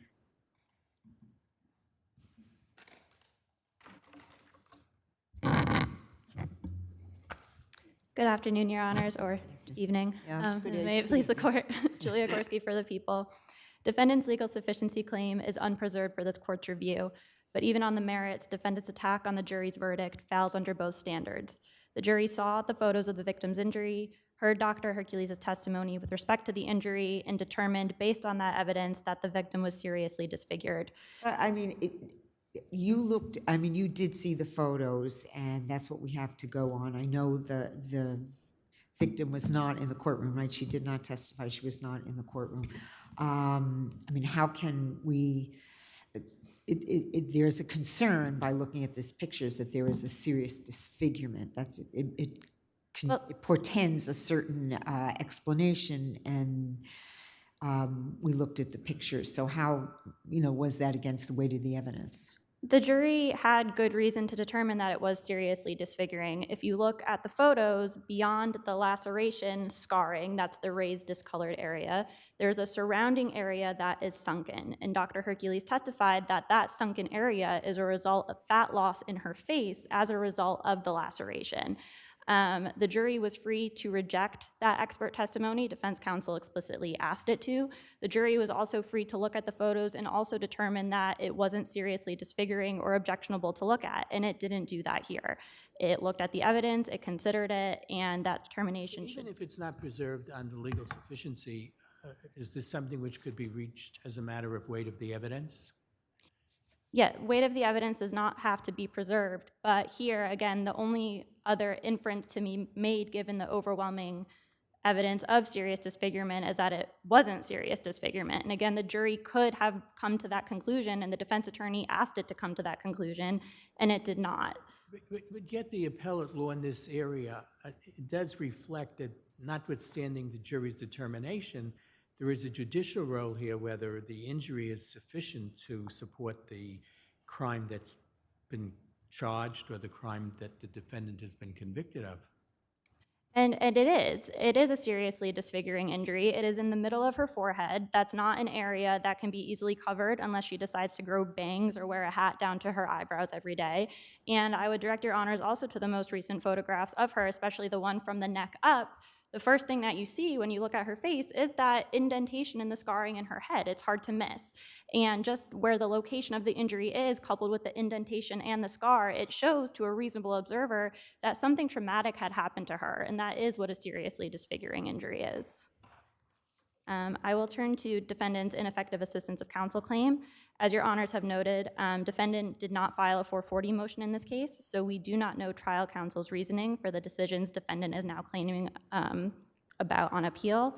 But with respect to not arguing against serious physical injury or requesting a third-degree assault charge, it is conceivable that counsel may have thought it best to take an all-or-nothing approach.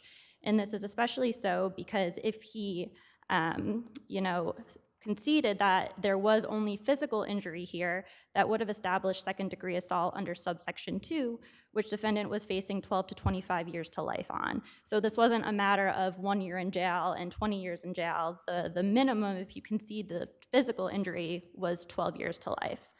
But regardless of what we think trial counsel's strategy was, this counsel should not second-guess whether it was the best strategy or even a good one, because the record as a whole shows that defendant received meaningful representation.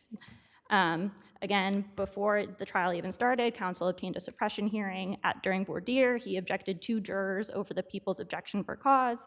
He made a number of successful objections during trial, gave a really good summation, asked for the jury to, reject all of the people's evidence, and reminded them that, the defendant had no burden here and it was all on the people. So it's clear that the outcome of this case was based on the overwhelming evidence against defendant and not because of any deficiency on the behalf of his attorney. I will briefly address the excessive sentence claim. Defendant was sentenced to 22 years to life, which is 2 years above the statutory minimum that he was facing. This sentence was appropriate given the seriousness of his crime and his complete lack of remorse. Everyone is familiar with the facts of this case, so I will not go through them, but beyond the heinous nature of defendant's offense, the people also presented evidence of defendant on the phone with the victim afterwards, convincing her to not testify truthfully and to also forgive him in advance if he were to get out of jail and accidentally kill her next time. This level of manipulation, which led to the victim not being present at trial, and the complete lack of accountability here supported a sentence 2 years above the minimum. And I also did want to note that this crime fell within a pattern of violence against women, the nuances of which defendant's predicate status doesn't account for by itself. And for those reasons, we ask that you affirm. Thank you. Thank you.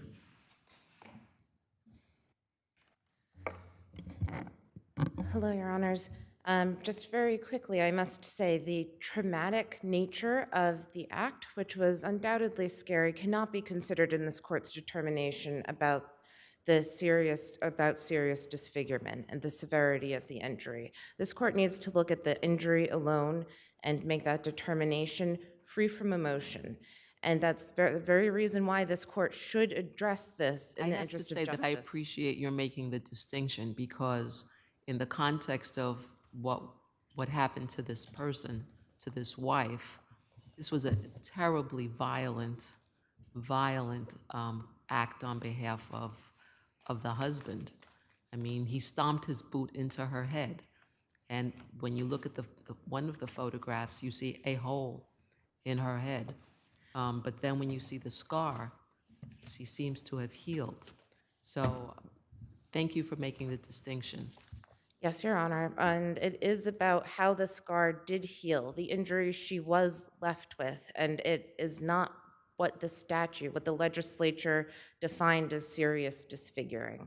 And the emotional aspects of the case and this court's ability to look at the evidence plainly, the same evidence the jury saw, and make that determination is why this court should vacate the conviction and dismiss in the interest of justice on the legal sufficiency claim, reach it on the weight of the evidence, or at least find counsel ineffective for not requesting a lesser included offense. And Mr. Murray's yes, Your Honor. I was just going to ask if you'd like to address the excessive. I certainly do. I certainly do. Mr. Murray was sentenced to 22 to life, an aggregate term, which is 2 years above the minimum. The district attorney's office initially offered 4 months for assault in the 3rd degree based on the same facts. In fact, the injury was more egregious at the time that the 4 months was offered. Mr. Murray sent. The fact that the complainant didn't want to testify is probably part of the offer. Your Honor, that certainly is something that the court may have taken into consideration, but Mr. Murray was also 56 years old at the time of the trial.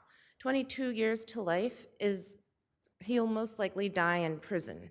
There were other mitigating factors that make his sentence to a term beyond the already inflated minimum egregious and warrant this court's discretion. And I do want to note that Mr. Murray's the convictions underlying his mandatory persistent status came from 1986 and 1990, 30 years ago. That statute was told because he wasn't free for a period of 10 years due to petty offenses. Respondent notes past domestic violence offenses, and there aren't any in the record. So, Your Honors, I'm asking you to. We only get to the sentence issue if we affirm the conviction otherwise. Can you say that again, Your Honor? I said we only get to the sentence issue if we otherwise affirm the conviction on the assault 2 and assault 1. Your Honor, I'm asking that the court reach the sentencing issue if you decide not to reverse on the ineffective assistance of counsel claim, and regardless of your decision on the weight insufficiency. Thank you. Thank you very much. Thank you both very much. Next case is Cabal versus Rockefeller University.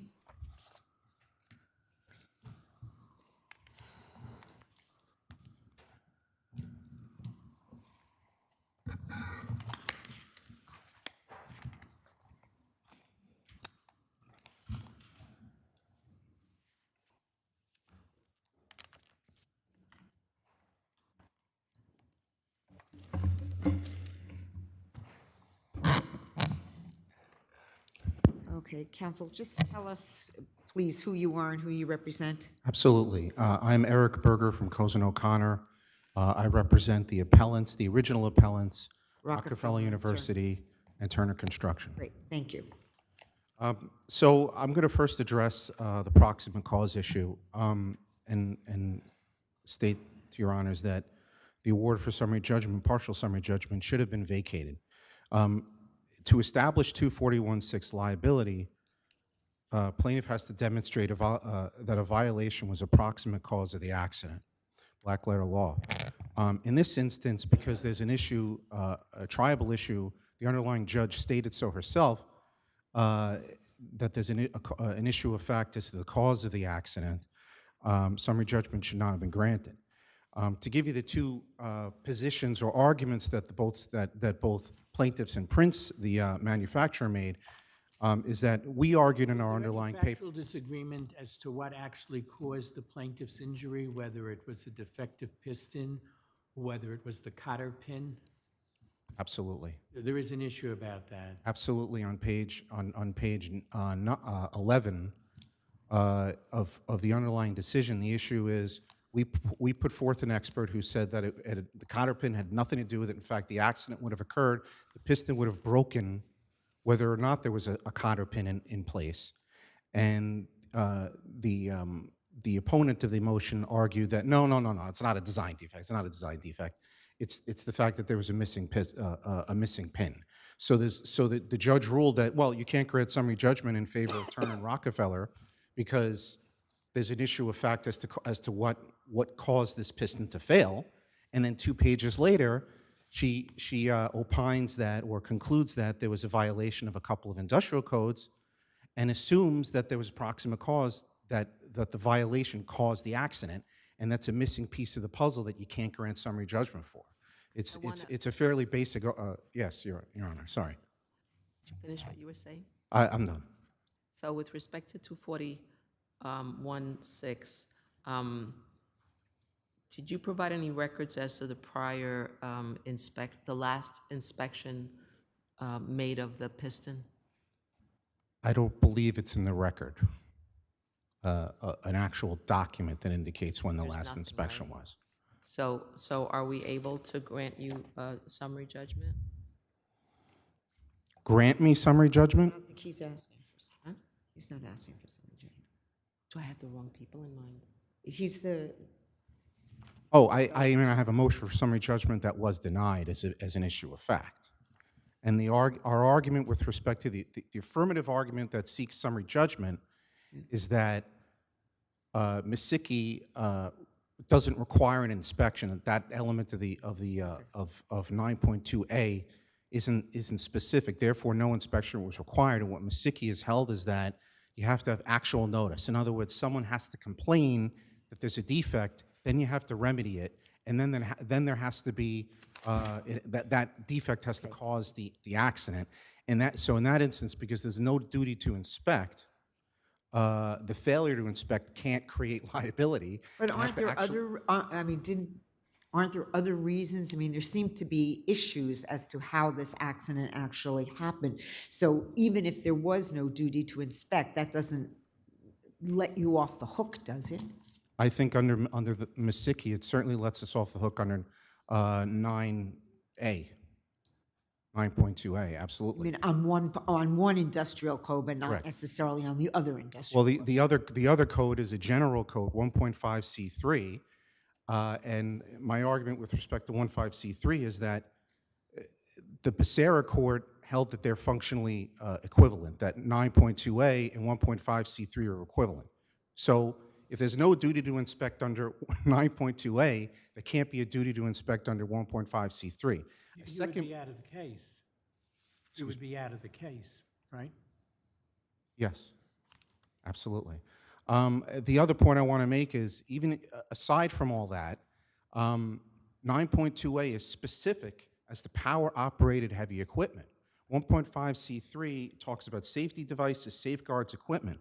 If 1.5C can be relied on in this case, then it renders the more specific and applicable code of 9.2a superfluous. Counsel, in 9.2a, doesn't it say sufficient inspections of adequate frequency shall be made of such equipment to ensure such maintenance? Correct, but the Court of Appeals in Iseki ruled that that's not specific enough to create liability. If nothing further, I'll defer to my... Okay, you'll have a few minutes afterwards. We'll hear what some of the other people have to say. Okay. Thank you. Sorry.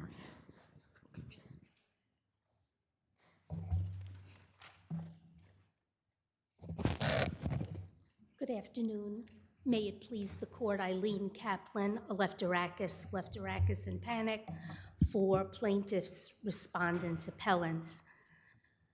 There's nothing more repugnant to 241 subdivision 6 liability than a requirement of actual notice. There's no requirement of actual notice. The Court of Appeals said that in Rizzuto. This court has repeated that in Galena and Rubino. The whole point of 241 subdivision 6 liability is that defendants like the owners, contractor, Turner and Rockefeller here, are liable vicariously for failures to exercise due care by anyone in the on the construction site, regardless of actual notice and an opportunity to cure. So we have a situation here where the defendants are trying to implant upon, we'll start with 1.5C, they're trying to engraft on an actual notice requirement where there is none in the statute. So that runs counter to the whole point of 241 subdivision 6 liability. They don't deal with that argument in their brief. That's number one. Number two, it runs counter to St. Louis versus Town of North Elba. These are remedial statutes, remedial industrial code provisions, which are to be construed to enhance and further worker protection, not to contract the protections.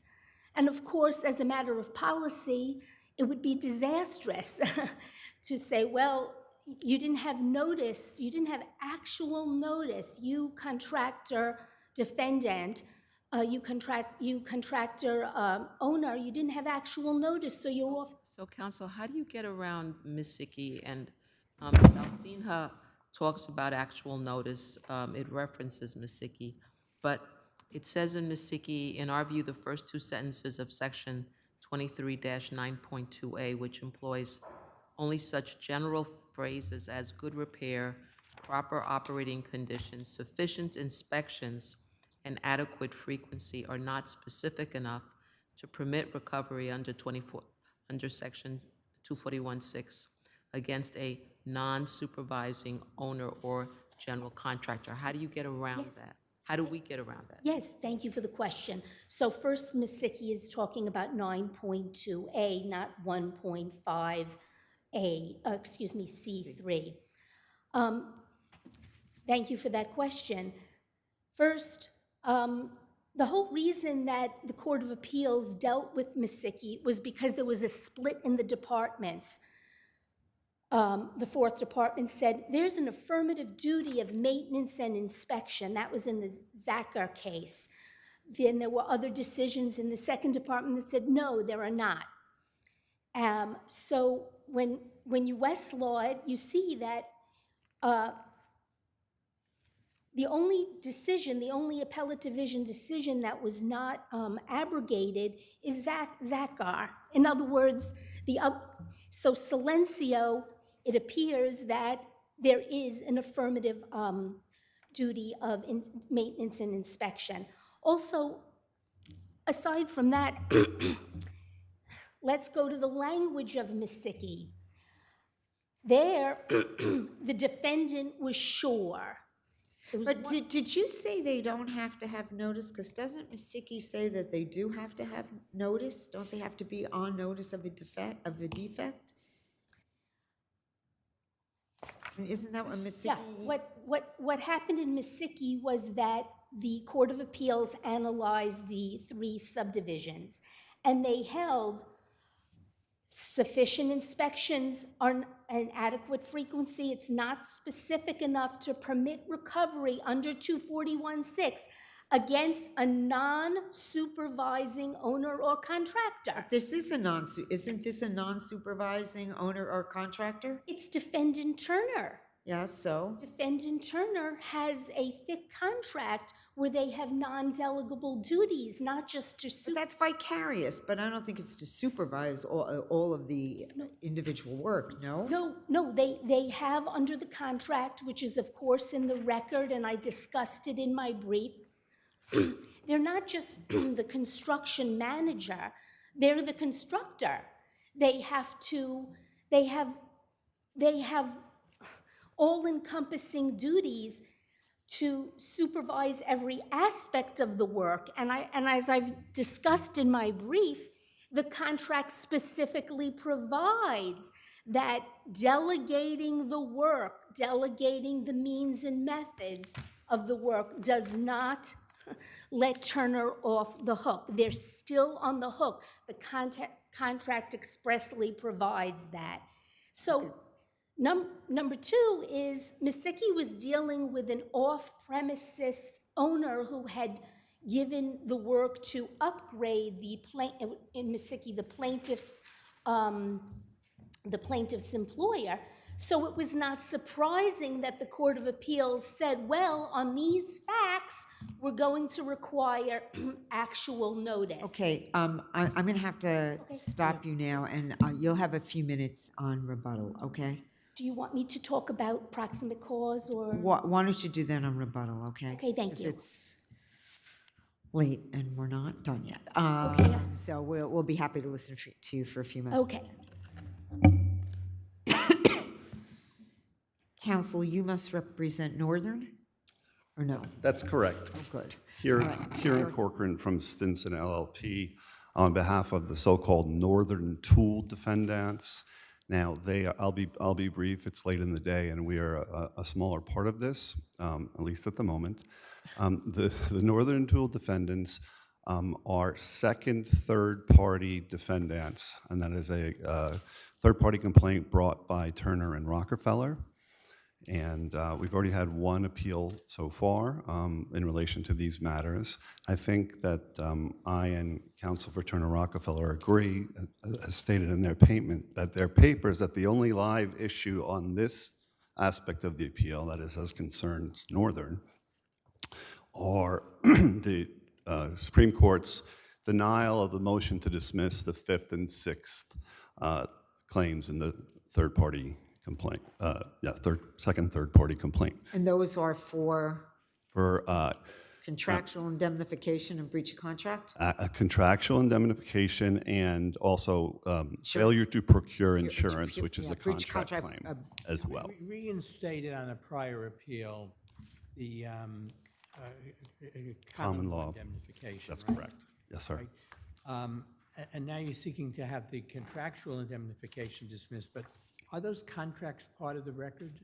Well, they don't appear to exist, Your Honor, and this is the issue. So the law is very clear that a contract to indemnify and also to provide insurance are to be strictly construed to make sure that the intent existed for indemnity. It's not lightly presumed.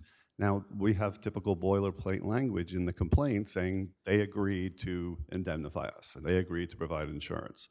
In fact, they don't even allege to be parties to those contracts. They allege that Northern Tool entered into contracts with the contractor, New York City Contractors, who was doing the work, to indemnify Turner and Rockefeller and to provide insurance for the benefit of Turner and Rockefeller. They can't find a contract. Nobody has the contract. It's not quoted. That they can't find it or it doesn't exist. Well, What you could, have to. that might be one and the same if you can't find it. Well, there's a different ways to skin a cat, right? So here we're at the motion to dismiss stage. They're unable to cite any provisions, any of a contract. But it's your motion to dismiss the contractual indemnification. Who has the burden to present those contracts and say, well, look at the contract, we're not obligated? Well, you can't just say willy-nilly into the sky that there's a contract out there. In fact, when you have to strictly construe, this raises a bit of a novel issue, right? What does a court do when it's required to strictly construe a contractual provision that nobody can cite to? We submit it's not enough just to guess that there's one out there, and that's not the fair benefit of pleading, of notice pleading. And so I'll leave it to the court to read our papers, which I'm sure you already have more than you care to. Thank you, and if you have any questions, please let me know. Okay, thank you. Your Honors, I just want to make a couple of points. Okay. Number one, with regard to what Mr. Corcoran just said, discovery hasn't been conducted yet. So we both asked for contracts, and we're waiting for them. The case has been severed. So it's moving a little more slowly. What was severed? The second, third party? Yes, Judge Krause severed the second third-party complaint. In fact, we could have completed discovery by now, but that's another issue. Basically, it's your contention that the contract is yet going to show up. I do believe that. I believe it's in the form of a purchase order.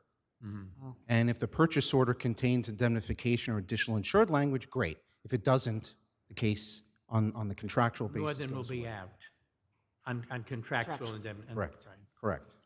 Now, I just want to make another point, a point in response to the plaintiffs.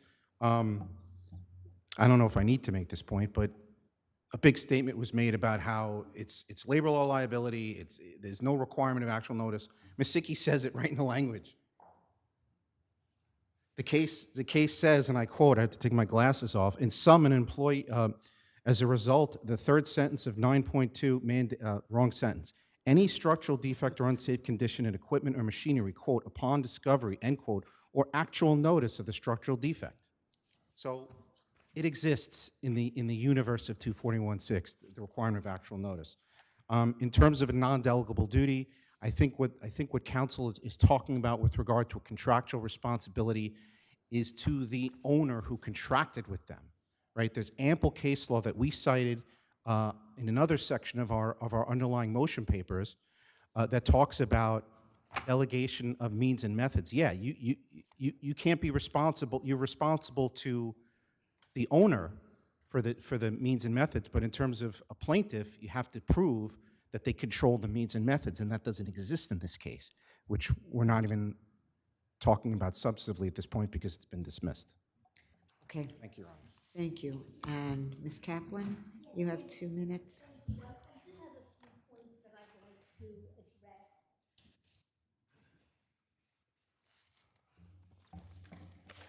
First of all, let's just briefly get back to Iseki. If I may, and I acknowledge this case is not, because we want to clarify what Iseki held, and I acknowledge this case is not in my papers, and I ask the court to take notice of it. In Toussaint versus Port Authority, decided by the Court of Appeals last year, it was a 4-3 decision. Justice Wilson, who's now the Chief Justice, he spoke about Iseki in the dissent because the issue was the same of understanding when it's sufficiently specific, the regulation.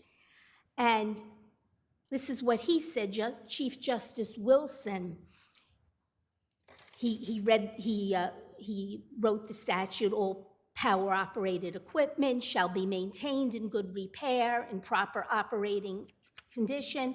Sufficient inspections of adequate frequency shall be made, etc. Upon discovery, the sentence that we've been discussing. Listen to what Chief Justice Wilson says. We held that the first 2 sentences standing alone did not state a standard of conduct distinct from the common law, but that the third sentence constituted a distinct standard of conduct. Yet the third sentence is merely the flip side of the coin expressed by the first 2 sentences. There is no way to make sure equipment is in proper operating condition without repairing, or if I may add, inspecting. And just to come full circle with this, that is exactly what this court held in Virouette, the Virouette case, that exactly what Justice Wilson is saying here, that the upon discovery language imposes an affirmative obligation to inspect. In other words, it violates all rules of statutory construction to pluck out that one upon discovery and say that that's the only thing that can trigger liability. Okay, you will otherwise have to rely on your briefs, which we have read and looked at, so why is there something, 30 seconds, that's all you have. I must address the proximate cause argument. The plaintiffs don't have to eliminate every other cause. They only have to show that the defendant's failures were a cause, were one cause. And the evidence overwhelmingly showed that the defendant's failure to keep the equipment in sound and operable condition and to have inspections was a cause. Mr. Wargo testified that had there been, there were no inspections at all, by the way, to your question, there were no inspections. Okay, counsel, Okay. we will look that over Okay, again, because thank you, you Your have been Honor. Thank you. discussing that. So thank you, and thank you all. Thank you. For staying so late. And last, talking about staying late.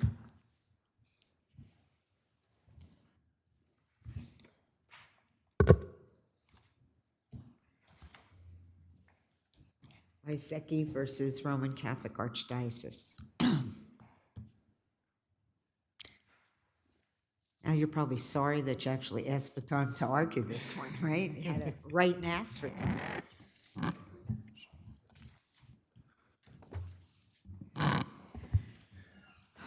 Good evening. May it please Good the court, evening. Patrick Lawless for the Archdiocese. I'll try to be brief. I'm sure you all want to get home and get to dinner. The plaintiff's allegations against the Archdiocese are for negligence, negligent hiring, supervision, and retention. The only relevant issue then is whether or not the Archdiocese had prior notice of the offending priest's propensity for abuse. The subject documents post-date the latest date of alleged abuse by at least 4 years. They're not relevant. Case law is very clear that evidence regarding subsequent events is generally not But I don't discoverable. think this is, the way I look at these letters, and we have reviewed them, the letters, I don't think that they're talking about subsequent events. They're talking about issues that he was concerned about, writing back and forth to the cardinal about taking care of certain things in his own life, and all these could be relevant to the claims that the plaintiffs want to make. I don't think it's a post-incident occurrence that is being dealt with in these particular letters that I've looked at. But they're not relevant to the subject documents are not relevant to the issue of whether or not the Archdiocese had notice prior to the dates of alleged abuse. But what if even if they knew about the abuse at some time and then continued negligent retention? That's also one of the claims, no? Again, these documents were created in 1992. There's some vague reference to prior events, but it has nothing to do with whether or not the Archdiocese had notice. It's mainly something that a jury would decide if they had relevance or not. Well, it's not. I mean, wouldn't it go to the weight? I'm sorry? Wouldn't it go to the weight of the evidence? No, it doesn't, because it's not discussing. It's not discussing whether or not notice. It doesn't discuss specific dates. It's just a very vague and general reference, and it has no bearing on the claims, and it's not discoverable, and that's what the case law holds. But doesn't he talk about problems that have occurred over a series of years that he's trying to deal with? It goes back a bunch of years from the date that the letter was written. Talks about, well, I've had problems for many years. It just says, I think it just says vaguely in the past, but I don't think it references any specific years. Well, I think one of them does. I think it was over 7 years. Yeah. But again, I think it's clear it's not illustrative of notice. It has no probative value. Counsel, it's not relevant to the even claims the language, even the he wanted to remain a priest, but quote, lawyers have made it very difficult for him. So what does that mean? I'm sorry?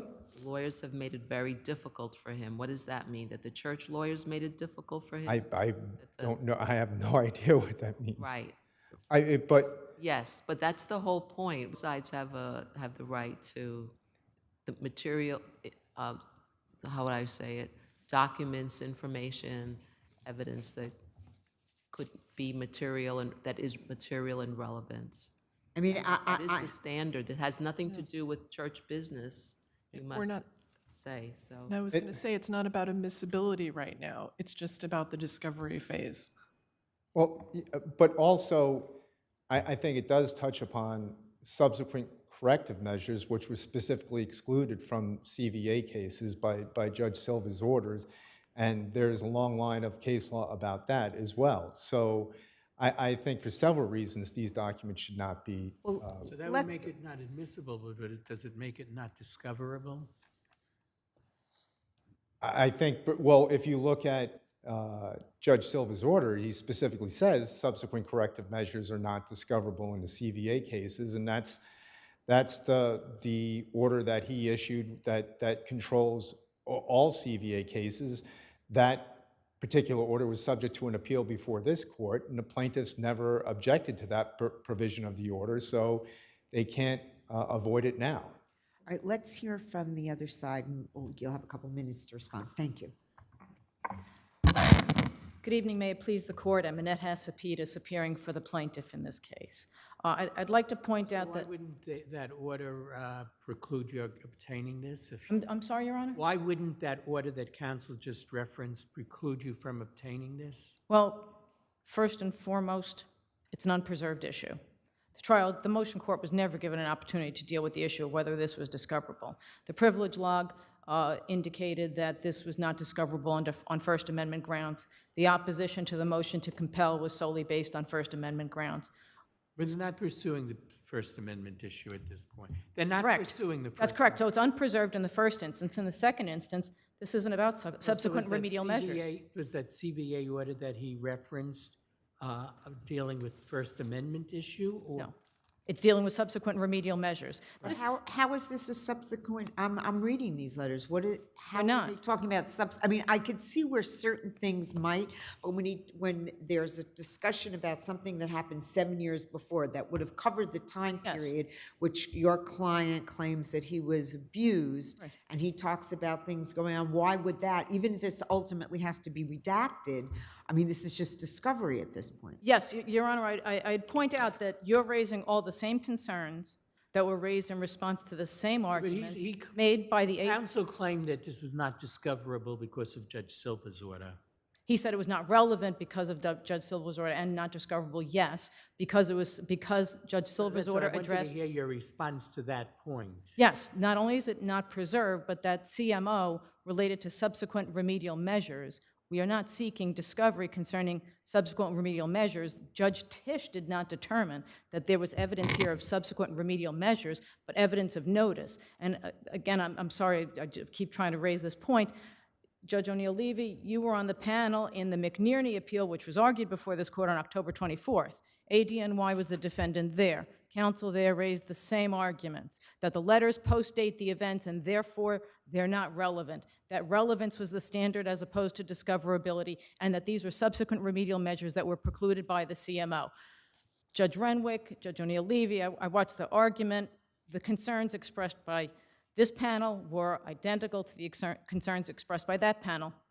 This is not, we're not at a stage of admissibility and relevancy. We're dealing with discovery. The standard is much broader. It entitles us to the discovery of information that's reasonably calculated to allow us and to assist us in prosecuting our claims. We're dealing with 2 letters that post-date the events, but according to Judge Tisch, and again, I have to rely on that because we haven't seen those letters, but they reference events that predated the abuse. And as in the McNerney case, it's discoverable. The only other argument the counsel raised there and hasn't raised yet here is that it's speculative, but it's discovery. How can we identify a document that we're entitled to if we haven't seen it? So we're not speculating where we're making these demands. So not only are the claims all unpreserved, there's no proof of a clear abuse of discretion with respect to the disclosure of the letters. Judge Tisch was correct in directing their disclosure. They're discoverable. Whether or not they're admissible at trial is an issue for another day, and I would submit that the order should be affirmed in all respects. Thank you. Thank you. You have 1 minute. Try to just very brief. With respect to the issue of preservation, it's the plaintiff's burden as the party seeking discovery to show that the demand will yield relevant information. The plaintiff failed to do so in this case. And with respect to Judge Silver's order, it governs all CVA cases. So Judge Tisch is very aware of that order and that it governs all CVA cases, and it controls this case. Thank you. Thank you very much.